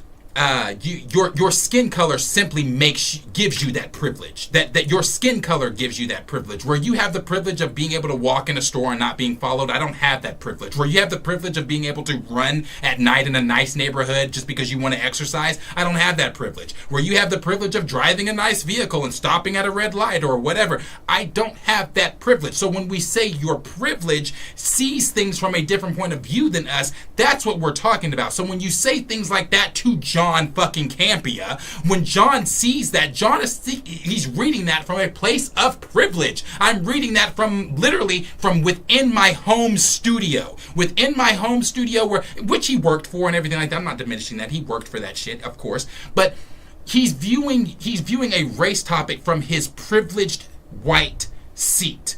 Very different. Very, very different. So of course he's going to say that. But again, if the shoe was on the other foot and we were to say, okay, because, and I've used this before, we've all said this, because let's use Marvel's logic. Marvel came out on whatever that was, December 20th, whenever the fuck it was, at D23 and said, because Chadwick Boseman's rendition transcends any rendition before, it's for that reason, I'm paraphrasing, I don't remember exactly, it's for that reason we are not going to recast the character. Now, let's just hypothetically speak here for a second. I love Tom Holland. I think he's a brilliant Spider-Man. He's not my favorite Spider-Man, but I think he's a brilliant Spider-Man. I think that he embodies what Peter Parker really is. Especially, I talk about this scene a lot. When he fought Doctor Strange in No Way Home and he took the ring from me, he's like, look, I took his ring thingy. Like, that's so Spider-Man. Or when he was talking to Doc Ock on the bridge and he said, look, buddy, until we figure this out, I'm in control of this whole, that's so, like, he captures that essence of Spider-Man. But if Tom Holland, Lord forbid, something was to happen to Tom Holland, he passed away, do you really think that the fandom or Marvel themselves would react in such a way that they did with Chadwick Boseman? Do you think Marvel would come out and say, because Tom Holland, he's played Spider-Man longer than any of the other Spider-Mans, because Tom Holland has played Spider-Man so much longer, and he brought so much to the character, so much more than anybody else brought to the character, and I'm not saying that, I'm just hypothetically speaking, it's for that reason that we are no longer going to do Spider-Man. You will not see Spider-Man anymore, and we will not recast him. What do you think the outrage would be? Would there be outrage? Do you think people would be like, oh, okay, I understand, no more Spider-Man? Or do you think people would be like, fuck you, you have to, there's no way we're not getting Spider-Man? I'm going to tell you what would happen. Folks would be lined up, from all colors, would be lined up with their pitchforks, ready to burn Marvel Studios to the motherfucking ground. Let's take ourselves back to 2019 when Sony wanted to take Tom Holland Spider-Man away from Marvel. You remember the outrage? I know it was a long time ago. 2019, gosh, so long. But do you remember the outrage? Do you remember how mad people were? People were like, oh, Sony can't do that. Fuck Sony. We're never going to watch that Sony. So no, no, the outrage would not be the same. They wouldn't. It's not the same. They can easily get rid of T'Challa, and it's just like, oh, okay, well, few niggas upset. It don't matter. It's just a few niggas upset. It don't matter. But you take away a character like Spider-Man, you take away an Iron Man, you take away a Captain America, hell, you take away Marvel's first family, take away the fucking X-Men, take away. People would burn this shit to the ground. Gray said, I was just saying facts. Raymond said, such a thing if Batman and Superman were treated the way people would be up in arms. And I could use them as an example too. Yes, it was a group of people, the Snyder fans, and I don't consider myself in that Snyder cultist fan group, but I am a Snyder fan like that. But it was those same people. People that were outraged whenever when they said Henry Cavill was back as Superman, and then they took him away. People were like, oh, fuck you guys, and I'm never watching this shit again.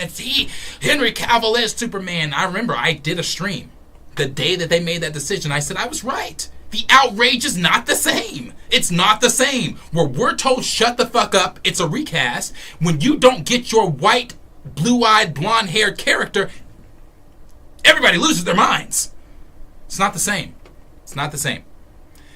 Raptor Cloak said, Nakia isn't even queen, so TJ is nobody.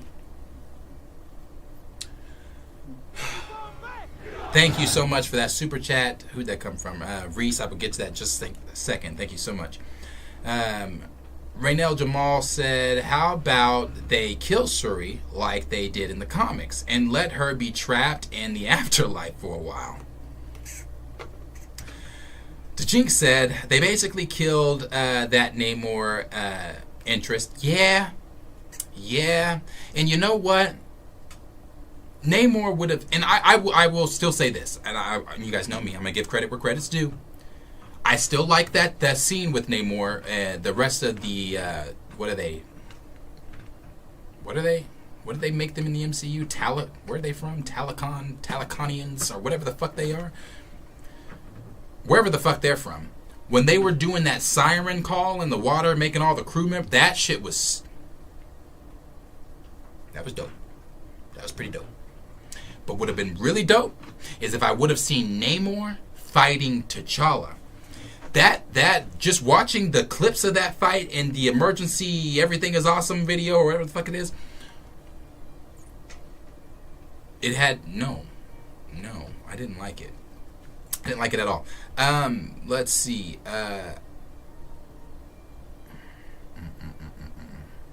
Scroll down a little bit. Antonio Film said, there's a difference between Chadwick and the cast. He separated himself from the character, and he also said he wants people to see the character he plays and not himself. He has said that. He said that more than once. We've talked about it. But nobody likes to take what Chadwick said. Unless Chadwick is saying, which he hasn't, but there hasn't, at least I haven't seen a video of it. Unless Chadwick is saying something that goes against our argument, they don't recognize that. You take a Chadwick Boseman video where he has stated what he would have wanted, and you insert that into the argument, crickets. They disappear. They fly away. It's as if the conversation never happened. They don't acknowledge that, because what can you say back? Better example. I just put out a video a few days ago of me explaining, because people were just looking at our thumbnail of the X-Men 97 conversation we had a week or two ago, where we were talking about how people were saying X-Men 97 is woke, or it's this, or it's that, or whatever. People were putting that out. People were saying that it was, or people were commenting on our video, and they were like, oh, you guys, this is clickbait, and you guys don't care, and blah, blah, blah, and all this kind of stuff. And I'm like, did you watch the video? Because I wasn't. Y'all remember that? Y'all remember that fucking stream. I'm not going to even get into that, but y'all remember that stream. We were going back and forth. So I made a video explaining what I meant. Not only did I make a video explaining what I meant, but I also put in the video, which I meant to put in the first video, what Stan Lee himself, the maker, the creator of all of this. Without Stan Lee, what he said about it. And he said that wasn't what he was trying to do with the X-Men. He did not have LGBTQ in mind. He did not have civil rights in mind. He was just trying to make cool-ass characters. But along the way, the X-Men paralleled certain things going on in actual life. So when he came in, anyway, I'm not even getting into that. But what I'm saying is, Stan Lee, I put the clips of him, what he had to say in there, and some people were still like, well, I don't know. What the fuck do you mean you don't know? He made it, so if he said it, it's no different. Listen, I don't always agree with shit that George Lucas says. I don't. And y'all know, for me, there's Star Wars, there's Marvel. Marvel, for me, cannot touch Star Wars at all. It never will. I don't care the state of Star Wars. Marvel will never touch Star Wars, in my opinion. So for me, there's Star Wars and there's Marvel. When George Lucas says dumb-ass fucking shit that I think is dumb as shit sometimes, I'm like, no. Luke would never do that. How the fuck am I gonna say what Luke would never do? I didn't create Luke. I can't say what Luke would never do. George Lucas created the character. So if he wants to say Luke is going to go off and do the dumbest shit that I think, it doesn't matter. So I'm saying all that to say it's the same thing when Chadwick Boseman says in those interviews, I want to pass the baton on to someone else, that a Michael B. Jordan or whatever. But or the other interview he did on the radio station where he was like, there are little Black Panthers and little girl Panthers and even little white Panthers looking at me, and what that means. When you insert what he actually said, when it's coming from the horse's mouth, a lot of times the arguments stop, because it's like, what do I say back? What do I say back to them when they're showing me a video where he's actually saying, oh yeah, I would have wanted a recast? Or if you even share the clips of his brother talking about, I've had conversation, we've shown those. where he said, I've had conversations with my brother before he passed, and I know for a fact he would have wanted the character recast. You shared that clip. Crickets. Not a word. Nobody says shit. Why? Because what can you say when the proof and everything is right in your face? And if you still argue with that, if you still argue with Chadwick Boseman's brother, if you still argue with Chad himself, then it's not you're arguing just for the sake of arguing. It's no longer, because I can have an argument with someone and then be presented with a new piece of evidence and be like, oh, I didn't know that. That kind of changes my perspective and my argument and my position on this whole thing. But if you can sit in that same stank ass, fucked up ass, no sense making ass, just arguing for the sake of arguing, no original opinion ass position, then you're arguing for the sake of arguing. That's just what it comes down to. Let's see. JD75 said, it's very simple. If you have a son named after you, your son is your son, not you. It would have made more sense just to have someone else play T'Challa. Very simple. Very simple. T'Challa could have been anywhere, bro. He could have been anywhere. Anywhere. Besides 6 feet in the ground. Let's see. Oops. How did I spell that shit?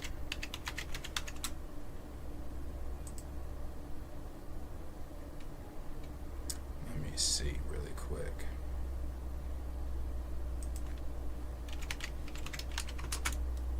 I spelled that shit all wrong too. Where is it? Hold on.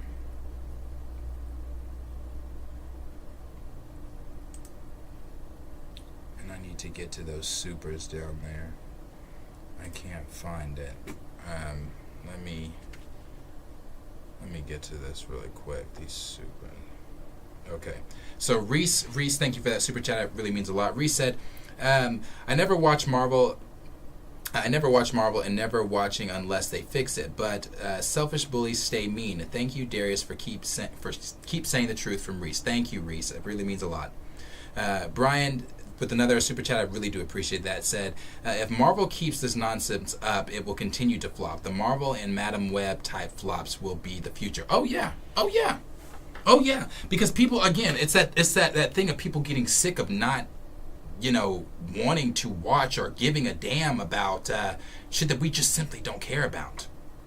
That's what it is. It's just shit we simply don't care about. Okay, let me see. Josiah, sorry, actually, Raptor Cloak, not talking to me. Ammon91 said, T'Challa is a prominent character in the Black Panther franchise. Without him, the franchise is dead. Yeah, I mean, bro, we could honestly have a stream where we just say different franchises without their characters, how it's not going to work. I've used this as an example as well.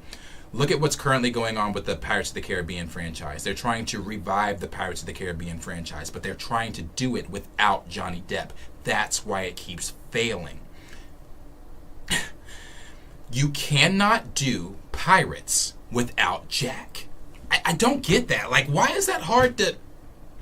Jack Sparrow is the main character of the franchise. Like... Even if Jack is not like, they were saying how they wanted to not make him, at one point they were talking about doing a younger version of an origin story of Jack Sparrow. Nobody wants to see that either.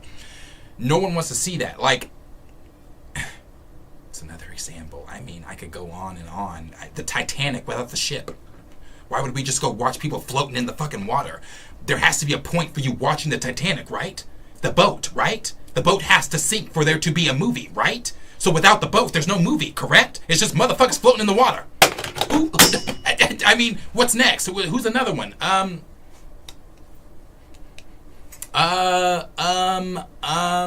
mean, any movie I could go. I could be trivial with it if I want to. The cartoon movie Spirit with the horse. You take out the horse, there's no movie. A Bug's Life. You take out Flick, there's no movie. Coco. You take out Miguel, there's no movie. Could we go on? Should we go on? I mean, you name a movie, you name the character, you take them out. There is no movie. We're all talking about Avatar: The Last Airbender right now. You look at Avatar, you take out Aang, there's no movie. There's no story. And some people could say, well, oh, Darius, hold on. That's not the same because, you know, the Avatar is a thing that's reincarnated. They did it with Korra. Okay, Korra. I want you to look at the reception at Korra, and I know, a lot of y'all in here love Korra. I know. But you look at Korra's reception opposed to Aang's reception. I mean, it's just, he's the main key. He is the Avatar. Yes, there have been other avatars before him, but when it comes to, he is the Avatar. Would I mind spending other stories with another Avatar? Sure, I wouldn't mind. But at the end of the day, why do you think they're doing a 2025 movie about the Aang Gang? It's called the Aang Gang. Not the Korra Gang. Not the Roku Gang. The Aang Gang. Because that's what people fucking care about. Like, it's simple, bro. It's simple. Raymond said, my aunt who watches the Marvel films decided not to even watch the movie because of the grief and funeral themes in it because she still grieves her parents. Yeah. There were a lot of people grieving a lot of, I mean, it was just too real, bro. I remember sitting in For Never. I remember sitting down already with my mind kind of made up because I had already seen the post-credit scene. So I had sat down. I remember I got popcorn and everything. I was not happy. I remember they were walking up and down the aisles, right? And they had these Wakanda Forever posters. They came to our row. And she said, would you guys like a complimentary Wakanda Forever poster? I said, is T'Challa on it? She said, uh-huh. And then Trey said, no, he doesn't want one. Yeah, I remember that shit. Yeah, I didn't give a shit about anything for Never. None of that shit.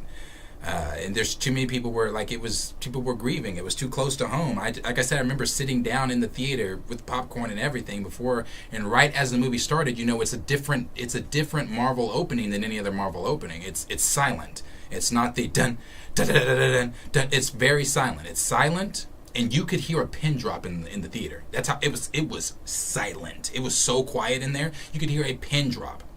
It was so quiet all the way through that whole thing. You know, which of course was out of respect for Chadwick, and you still could have done that, but still had T'Challa in the film. But that was out of respect for Chadwick, and they were doing that, which was fine. But then as the movie opens, it's panic. It's everybody running around the science lab trying to figure out, you know, how to save him, how to do this, how to do that. But the whole time that's happening, if I'm remembering correctly, you hear the heartbeat, and it's like slowing down every time. Every few frames, it's like slower, and then you know. Then you have the Queen Mother sitting there looking like just distraught.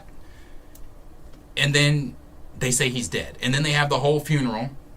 They raise the casket, all that stuff. And there are 2 funerals in that movie, by the way. 2 funerals. 2 funerals in that movie. The Queen Mother died too. You forget that. The Queen Mother died as well. So she had a funeral. There was a funeral. There's a 5-minute section, 5, 6, 7-minute section in the film where another funeral takes place. So I implore you, even when Tony died, Tony's funeral was sad, but like it meant something. So that shit didn't mean anything. Rashad Walker said T'Challa had 2 parents, was a genius, was a badass fighter, a prince in a powerful country, then became king, and Coogler didn't like it, so he had to remove him to create a flawed character. Yep. That's the thing, bro. That's what's upsetting too. Coogler, brother, you being from the community, you knowing that shit, bro. Like most of us, I'm not about to sit here. I'm not gonna go through like tropes and things within our community and our traumas and things but most of us, and I hate that. Boo-hoo, sad story, Black American Dad story. Most of us did not grow up with our father in the household. I'm one of those. I did not grow up with my father in the household. I longed for my dad. I wanted my dad's attention. I want, all of that stuff. We all know if you're, most of us, again, I'm not putting that trope on all of us, because not all of us lived that black American dad story. Some of us were lucky enough to have that strong black male figure in our household to look up with. I was not. My mother played two roles. My mother played mother and she played father, and she did a damn good job at it. It's those stories, it's those things like that. So knowing that, Coogler, knowing that from the community, from your stories like Fruitvale Station and everything like that, the other movies that he's done, knowing that, being from the community, why the fuck would you want to highlight that? Why would you want to say, don't get me wrong, of course, make a movie about your struggle and thing, about something you feel passionate about, where we came from, or where you come from, or whatever. But at the end of the day, as a black filmmaker, why would you not want to make black positive stories, bro? Like, I don't get that. As a black filmmaker, why would you not want to transcend reality and make stories that empower us, that make stories that don't make us look the way we're made to look in Hollywood? Yeah, man, it's annoying. It's annoying. Like I said, yeah. Shill said, we're talking giving stories. I'm talking elevating and melanating characters to the status of Batman. Well, yeah, that too. SP, not talking to me. Ant-Man said, when I was watching Wakanda Forever, I couldn't help but imagine on what T'Challa would have done in that. Same. I did the first time. Grand Region Thrax said, I have no fucking faith MCU will even be around long enough, bruh. This shit's really pissing me off. Yep. Reese said, kid is annoying and go in the trash can. Xavier said, this really takes me over the new version of T'Challa. Yeah, I'm telling you, that last line he put in there, he threw that, he waited to put that in at the end. Josiah said they had no problem recasting William Hurt. William Hurt wasn't even cold in the ground yet when they recasted him. So that double standard shit is foul. Oh, yeah. Boy, they recasted William with the quickness. The minute that the doctor said time, Marvel said, Harrison, you available? You free? Can you do this? Yeah, they wasted no time recasting William Hurt. The Lawrence Report, talking to SB Flash. Grand Region Thrag also said, Ty Valentine said, recast T'Challa, King of Wakanda, the Black Panther. Yes, sir. JD75 said, the only chance is maybe BP movie keeps underperforming. Maybe. That's what I'm saying. If we stop entertaining it, then it underperforms. Gray said, they looking like Jeff Loveness right now. Grand Region Thrag said, you can tell by how Charlie is talking, it sounds like he's trying to convince us that have been on the side of recast movement. Right. Brian, appreciate you so much for the super chat from Brian Fisher, and I'll read that. Where he said, T'Challa needs the Russos. If ever was a recast, Coogler dialed him back. Oh my God, yeah, it dialed him back in his own film. Civil War was the real T'Challa, and I think we all are in agreement on that. I really do. I think we all agree that in Civil War, that was the real T'Challa. That version of T'Challa, that was great. I liked him in BP. Don't get me wrong, but as Brian said, it is a major dial back opposed to what we got in Civil War and what we got in BP. The Russos handled T'Challa with class, handled him with grace. They knew what they were doing. It was as if they were like, okay, we've been here, we've read this, we know what we're doing, we know this character. Boom, here he is. It was brilliant. The Russos will never get any type of. Only thing I ever say bad on the Russos was their treatment of Hulk and Infinity War. I was like, well, we could have done better with that, but the Russos are great. The Russos are gems when it comes to the MCU and their treatment of characters. Let's see. Raynell said F the cast. Brian said recast T'Challa. Gray said this is probably why Bob Iger is selling Disney stocks right now. The Lawrence Report said T'Challa from another universe.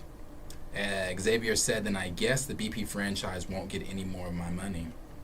I'm telling you, they're not getting any more of mine. Official EMG's talking to Raymond. Raymond said, don't nobody care about Cora. I mean, that show, that horrible writing. Pookie Wood said, I'm watching Angela Bassett now on American Horror Story, where she fucking, which season? Coven? She shines in that, bro. She is fucking phenomenal in Coven. Her and Jessica Langley. Jessica Lang, oh my god. Jessica Lang is a supreme, man. Both of them together, chef's kiss. Brilliant. Gray said, whenever your opponent does the Bruce Lee foot shuffle on you, you are not the dude. Corva whooped Cora's ass the first time. Yeah, that I really don't care for The Legend of Korra. Like, I just really don't. I'm not the biggest fan. I'm not. And I really did give it the good old college try. Xavier said exactly. He had the opportunity to do something different and fell back on trauma and tropes. Yeah, I mean, I don't. You could have been, bro. Like, I don't know. Raptor Cloak said, Civil War T'Challa would have stomped Claw and Killmonger into the ground. Omega 095, appreciate you being here. He also said, I want T'Challa and Peter Parker team up. I would love to see T'Challa and Reed, his friend. I would love to see that. There's a lot of we'd love to see. Slevin came in. I appreciate you being here, saying he wouldn't let Zemo live. Yeah. Unsaved though. That's true. Yeah, he did not let. Yeah. We got Omega that also said why Marvel killed T'Challa. Yeah, that's what we've been talking about. Ant-Man 1991 said, T'Challa to me in Civil War was the comic accurate T'Challa. He was completely nerfed in his own movie, despite the fact I enjoyed BP. And Raynell said, F. Nate Moore, Ryan Coogler, and the little T'Challa. Yeah, like I said, it's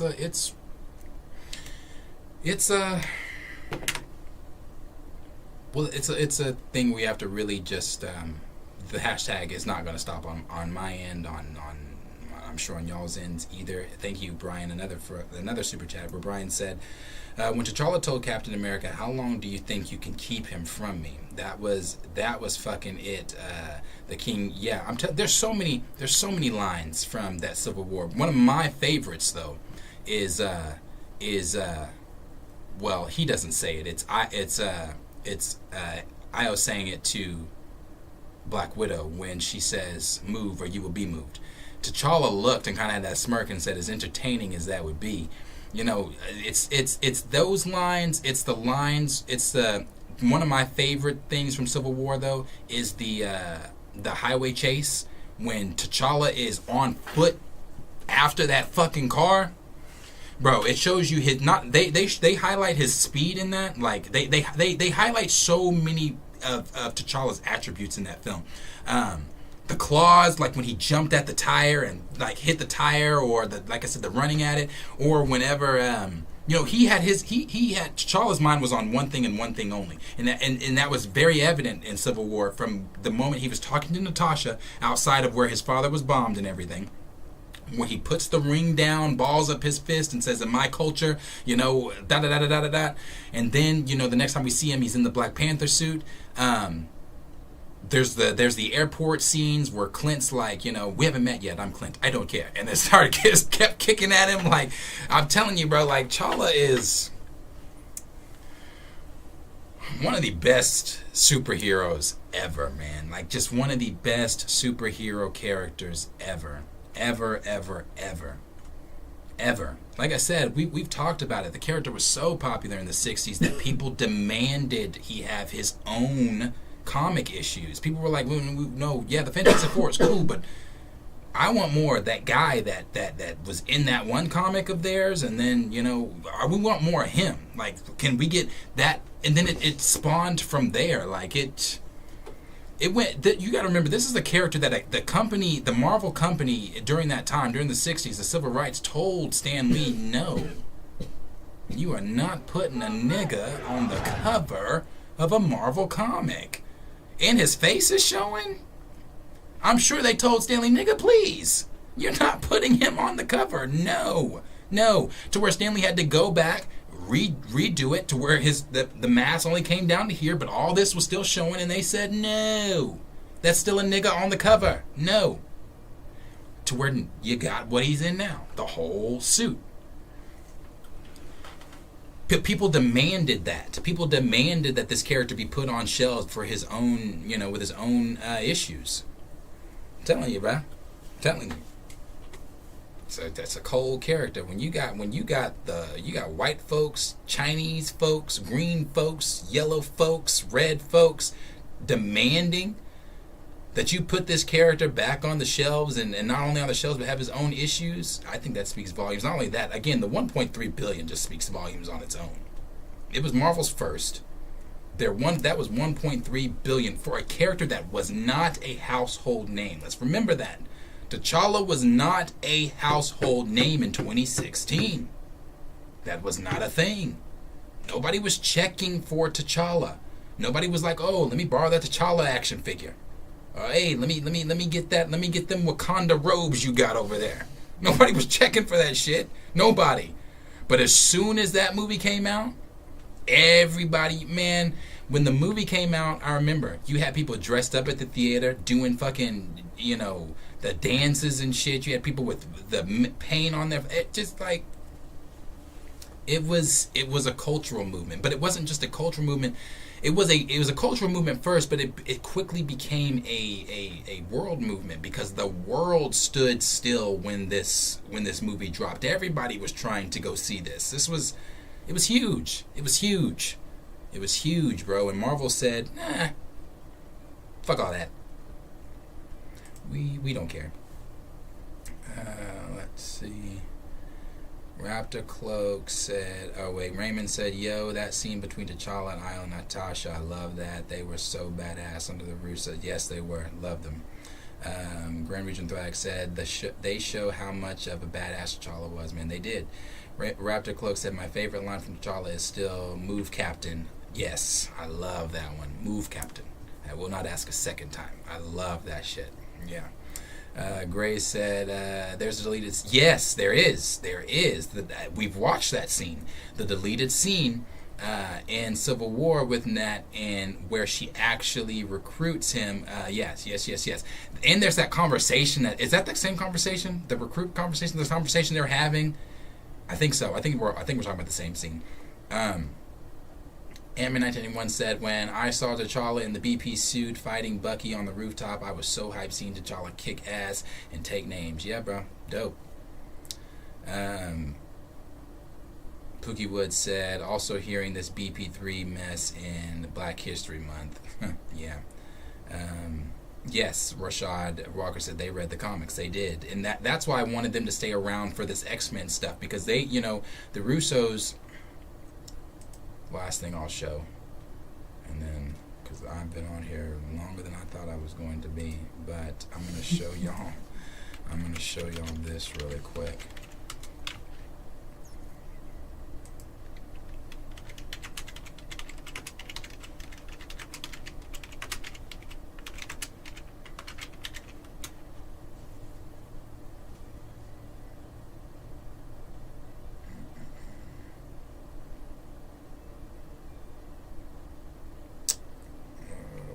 That one, it's this one. Yeah, we're always open to it. Yeah, we love those guys. We love everyone over there. Kevin, Lou, Victoria, the actors. Right now we're focused on Agbo. Right now our slate's pretty full with Electric State, Battle of the Planets, Gray Man. We'll see where the Gray Man goes from here. Hopefully audiences like it. That's really been our focus at the moment, working with filmmakers like the Daniels on Everything Everywhere All at Once. I think, you never say never. If the right story lines up at the right time, then, we all go back to work. Would you guys be interested in creating a new take for the X-Men? And that was one of my favorite comics growing up, Wolverine. One of my prized possessions is Incredible Hulk 181, which was the first appearance of Wolverine. So it's a important part of my comic book collection. Wolverine being so essential to the X-Men, of course, that would be a fun project to work on and find a new way into it. But I do think that that's probably something that Kevin has rightfully put aside for a while to, introduce some new characters to the world and bring that back when it's ready. Okay. They've talked. Welcome back, Kenan Thompson. They've talked before about Secret Wars, them wanting to do Secret Wars. We're always open to it. They've talked We before. love those guys. We love everyone over there. Kevin, Lou, Victoria, the actors. Right now we're focused on Agbo. Right now our slate's pretty full. Okay, so they've talked before about Secret Wars. They've talked before about wanting to do the X-Men. They've talked before about how big of X-Men fans they are. This was a year ago. What is kind of your most prized geek collectible you have? Because I'm curious, has there ever been a gift you've been given from someone in the Marvel family? A comic that was just crazy, you were like, you know what, it's expensive, but I want it. I'm going to buy this one. Well, this one predates any work I did at Marvel. In fact, I think I bought it at a garage sale for $0.25 when I was 12 years old, and it's the Incredible Hulk 181 issue with the introduction of Wolverine. That's sort of the prized possession of my comic book collection. The fact that I got it for $0.25 was like it's like finding treasure at the bottom of the ocean. So that's mine. What's yours? I'll go with a Marvel one since you went no Marvel. We have an amazing image that was created by Ryan Meinerding at Marvel. Ryan was one of the brilliant conceptual artists that we got to collaborate with during our time at Marvel as we were developing a lot of the new ideas for the characters and sort of the design of the films. And Ryan gave us a special image that he signed for us that we have hanging in our office that always represent that opportunity that we had with him. Oh my God, that's awesome. If either of you guys decide you don't want them anymore for some reason, Nashville's not too far, mail is crazy, but we have to if we're going to cover all the cool places to shoot, we got to get to Nashville sooner or later. I'm saying you've been everywhere else. In this movie alone, in Gray Man alone, you went everywhere else in the world. Now I know, this is a fun question. The multiverse is coming into play in everything. You guys just did everything everywhere. A movie was amazing. Marvel's doing it. DC's doing it. Everybody's doing multiverse stories. If you had to work with Evans on another Marvel film from the multiverse as a different character, who are you putting him in the movie as? Oh, interesting. Oh my God. In this movie, in the Gray Man? In a comic book universe, if he had to play a different character other than Captain America, who you already worked with, who are you casting him as? Wolverine. That's a good call. Evans has incredible range and great physicality, and he's really good at body control. And he's an incredible actor because he is absolutely, and I don't mean this in a bad way, he is nothing like Captain America. Steve Rogers is very controlled and quiet and understated.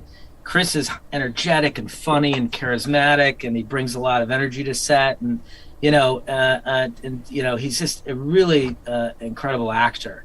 I'd love to see him do something like Wolverine. I would love to see it. And so I got any update on Secret Wars, fellas? Is it happening? No, I don't know. We moment. keep hearing the same rumors you do, probably. Hey, I'm talking to Hemsworth on Friday. You got any questions for him? Yeah, we all want the Russos back. I would love to have the Russos, when they were talking about Secret Wars way before it was announced, when they were talking about X-Men way before, we had gotten any hints of the X-Men in the MCU, we all wanted the Russos attached to these projects because the Russos handled past projects with such care. Slevin just said in the comments, the Russos set it off with the Winter Soldier, and I couldn't agree more. He says they were the main reason Captain America was so loved in the MCU, and I feel they should have co-directed BP with Ryan or at least advised him, and I couldn't agree more. I think that Marvel and company looked at Nate, obviously. I mean, like most of these companies do. They looked at Nate and they looked at Ryan as the token black creators to come in and do it along the lines of the way that Marvel wanted it done, though. And I'm not saying that the Russos couldn't have come in and helped with that. I believe that that's what they want. I believe that would have been a great deal for them. But Marvel had, kind of laid out, I believe, how they wanted this film to go. And they got directors that, that weren't going to push back. Ryan's not going to push back. Ryan is the perfect token director. He is going to do what we ask him to do. He's going, and I know that, Marvel came out and said at the end of the day, oh, this was the cast idea. Well, actually, let me put it this way. Several different ways it was said. They contradicted themselves a lot during that time. They at one point they said, "Oh, this was the cast and all of our decision that we didn't want to do this." And then there's that video of Nate Moore saying, "Well, we decided within seconds that we weren't going to recast the character," that video still blows my mind. That such a big decision was made in mere seconds. But yeah, no, we would all love to have the Russos back. They were great. They were great, and they cared. And that was the big thing, that they actually gave a fuck about the franchise. So, last few down here. Gray said Civil War displayed the scaling power levels between the characters as well. It did. Pookie Wood said, remember Nate Moore said they don't like real fans, which is probably why. Yeah, that is true. He did say that. He said it's a red flag whenever people know the comics. It's just fucking crazy. I can't believe he said that shit. That's still crazy. Green Region Thrag said, I think Ryan's artistic eye is beautiful, but I think he gets too caught up in himself. The colors and the culture and stuff, it's 100% fire, but it's not much grief. But it's too much grief, not enough badassery. And I agree. And thank you again, Brian, for another super. Brian sent another super and said, these new actors and directors are not even Marvel fans. The Madam Web actor said she never seen a single Marvel fan. And yeah, I'm telling you, that's the thing too. And this is where we'll wrap for the night. Brian, is it your birthday? Is that why that's doing that? Happy birthday if it's your birthday. I think that's why that's doing that. Let's celebrate. Oh, no. That's my 20th super. That's not your birthday. It's letting me know that it's my 20th super chat on a live stream. So, thank you. Yay. Let's celebrate you, Bombay. I didn't know that's what it was. So thank you so much for the super chats. It really does mean a lot. But I will end it on that, what he just said. So I'm going to read it again. These new actors and directors are not even Marvel fans. The Madam Web actor said she never has seen a single Marvel film. And this is one of the bigger problems. When you have people like Nate Moore saying that we look at directors and things as we look at people that know comics as a red flag. Well, that's a red flag. That you look at people that know the comics as a red flag. Also, when you've got actors and actresses that are coming in that don't know anything about these franchises, it also causes a disconnect. You want someone like a Henry Cavill, that's about to jump on Warhammer. Henry Cavill knows everything about everything when it comes to Warhammer, down to the most minuscule details. I've watched an interview of him talking about Warhammer. He geeks the fuck out. That's why he was chosen for Warhammer to helm this new universe that they're trying to build. Because he cares that much. When you have someone like that cares that much, to put that much care in a franchise, to put that much care in a character or whatever, it shows. And not only does it show, but the audience, us as the viewers, we appreciate that, because these are not just, and I know this might be sounding like, oh gosh, this is too deep. These aren't just stories to some of us. These are not just stories to some of us. As a matter of fact, actually, I don't know where it is. I wish I know where it is. It's just somewhere in all of that stuff. I wish next time, no, because I won't even be on this topic like that next time. But In my closet up here, I don't. It's up there somewhere. I have one of my very first comics. One of my very first comics was a Black Lightning comic, and it was Black Lightning from DC. It's old. It's an old comic. It's a very, very old. It's kind of fallen apart comic. But so these aren't just like I said that to say. These aren't stories we picked up yesterday. These aren't stories we picked up in 2008 with the MCU's inception. For some of us, for most of us, they're not. These are stories that we've grown up with. These are stories that have gotten us through times when we were, feeling down or whatever we might have been going through in our lives as young adults, as young. And I also want to say this: as young kids that were into Marvel, that were into Star Wars, that were into Dragon Ball Z, that were into anything that wasn't considered cool. Because let's not pretend. I'm not about to sit here and sugarcoat shit. Marvel was not cool. When I was growing up, bro, you were a nerd if you watched Marvel. You were a nerd if you were into Star Wars. You were not cool if you... Bro, I'll be honest with you. There were times talking about Star Wars where, in middle school and stuff, where I would be like... I would have to dial it back because I felt like, oh shit, did I just scare everybody? Because I think that I just really went somewhere completely different than we're just going to watch this movie today. Like... it was different, bro. Like, so these aren't just like Star Wars for me, and I'm using Star Wars now. Star Wars for me is not just a franchise. It's not. Star Wars for me is not just... Star Wars is...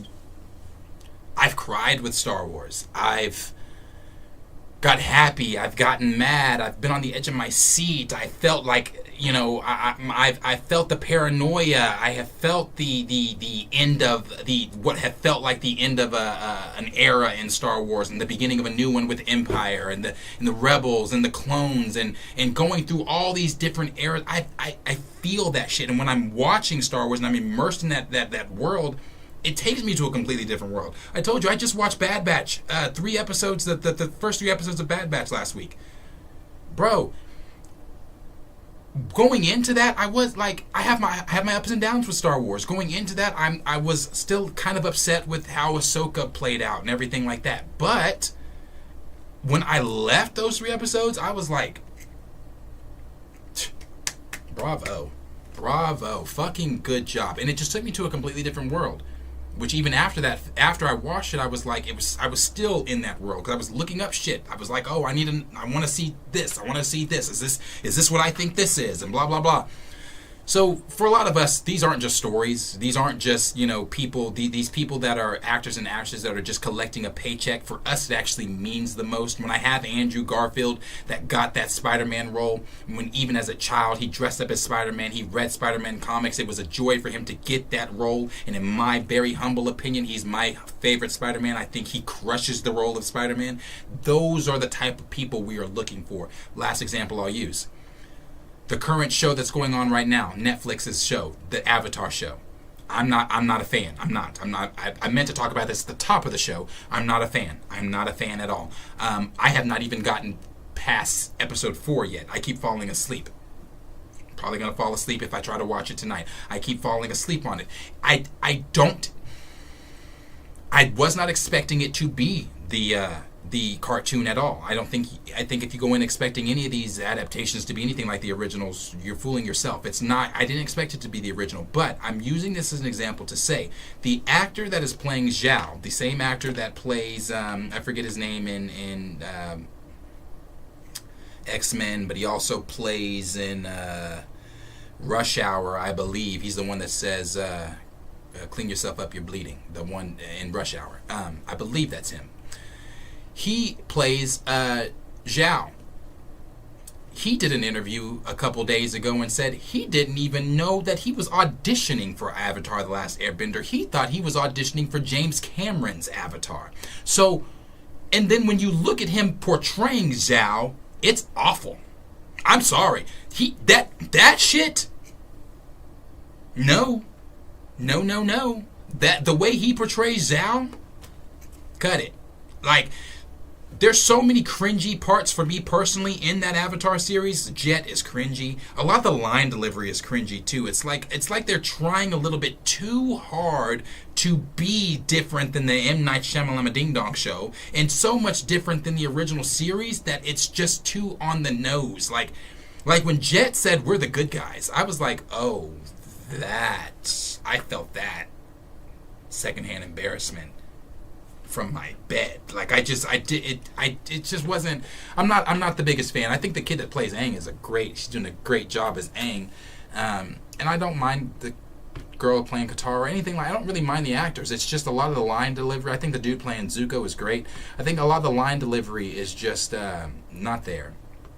And I think a lot of the red flags should have been on the table when the original creators exited the Netflix show. But yes, when you have people like that don't know this show or don't know this character and then come in and things like that, yeah, it's a disconnect for us as fans. It is a disconnect for us as fans. So I agree with exactly what Brian said. When you have people like, I don't know which one of them said that. Was it Sweeney? Was it Isabella? Because, Isabella got on the other day and said, oh, well, Madam Web didn't do good because males. What?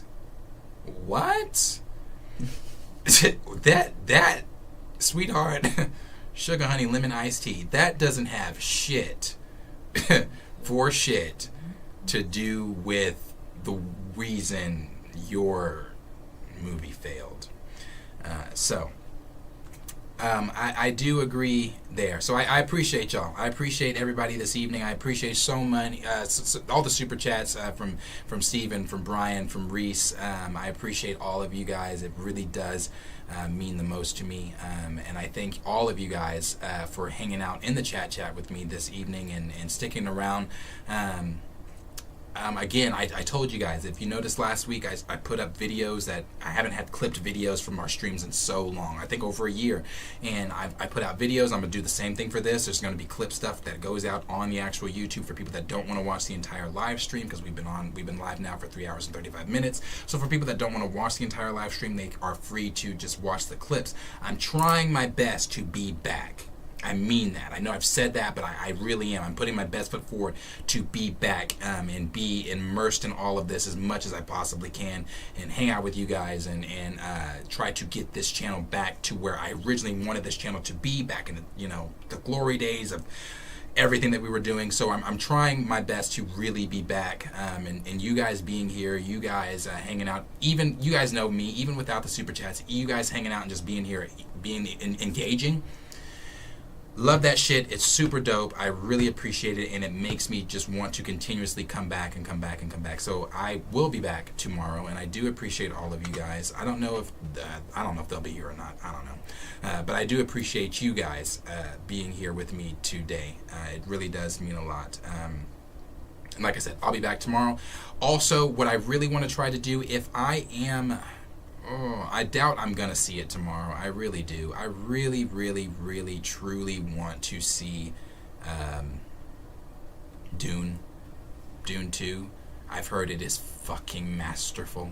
I've heard it's great. I really don't go off of other people's opinions. Like I said, I have to still see it for myself. But I've not heard anything negative about Dune 2 so far. I've heard it's a masterpiece, and Denis Villanueva is actually almost done with the third script for Dune 3, so I'm pretty excited. I would like to see Dune. Yeah, official MG, you saw it? Would you see it Sunday? Did you see it Sunday? It's a good. I've heard it. I've heard it's amazing. I've heard it's crazy, bro. That's the thing. People are walking out saying they've not had a theater experience like that. They've never experienced a movie, and I'm like, holy, I need to see this then. Okay, yeah, you saw it Sunday. I wanted to see it Sunday. I really wanted to see it Sunday. Thank you, Raymond. I appreciate you guys too. It really does mean a lot. So, like I said, I will be back with you guys tomorrow. The only thing that stops me from coming tomorrow is if I watch Dune tomorrow. And if I watch Dune tomorrow, I'm just gonna come in and do a quick little what I thought about Dune after. But if I don't, then I'll just be a regular live stream. But I appreciate you guys. Like I said, like, subscribe. Let's get this channel to 2,000. Damn, you know, we should have been past 2,000, but because of our fucking hiatus and me being gone so long, it fucked us up. But let's get this channel to 2,000. I think we're like, we fluctuate every week. We you know, I'll say something and lose 5 subscribers, then I'll say something and lose and gain 5 or 10 more. But if we can get this, you know, share this out there, get some new fanatics in here, some more people in here that we can enjoy these streams and things with. Also, I do have, Henry sent me the little flash drive. It's not a flash drive. Don't, you guys know I'm not a techie. I don't know what the fuck this shit is called. Isn't it Dennis Villanueva? Isn't that how you say it? Villanueva? Villa something. It's Villa something. But I don't know what it's called. It's the capture card. Ha ha ha ha. The capture card, I remember. He got the he's the whole capture card thing where I can play the game. They just, I can't tell if it's remastered or not. Battlefront, the original Battlefront and the original Battlefront 2, they have put online to where you can do this, you know, the mass online shit. I'm trying to hurry up and get the capture card in here so I can download the game and I can do that because I would like to play live with everyone. That shit, I'm telling you, whatever team, if you're on my team, you're on the winning team. When it came to Battlefront, bro, I did not, bro. When we used to play Battlefront growing up, bro, I used to go ham in that shit. Like, I did not lose. So if I can get that shit to work and we can play live and shit, make sure you're on my team, because if you're not, I'm decimating you, bro. Like, I'm getting you off the map. But again, appreciate all of you guys hanging out. It really means a lot. I will be back tomorrow again if I do not watch Dune, but be looking for some of these clip videos to come out as well. So like, subscribe, share with all of your friends, and I will see all of you guys again. So much love for hanging out in the next video.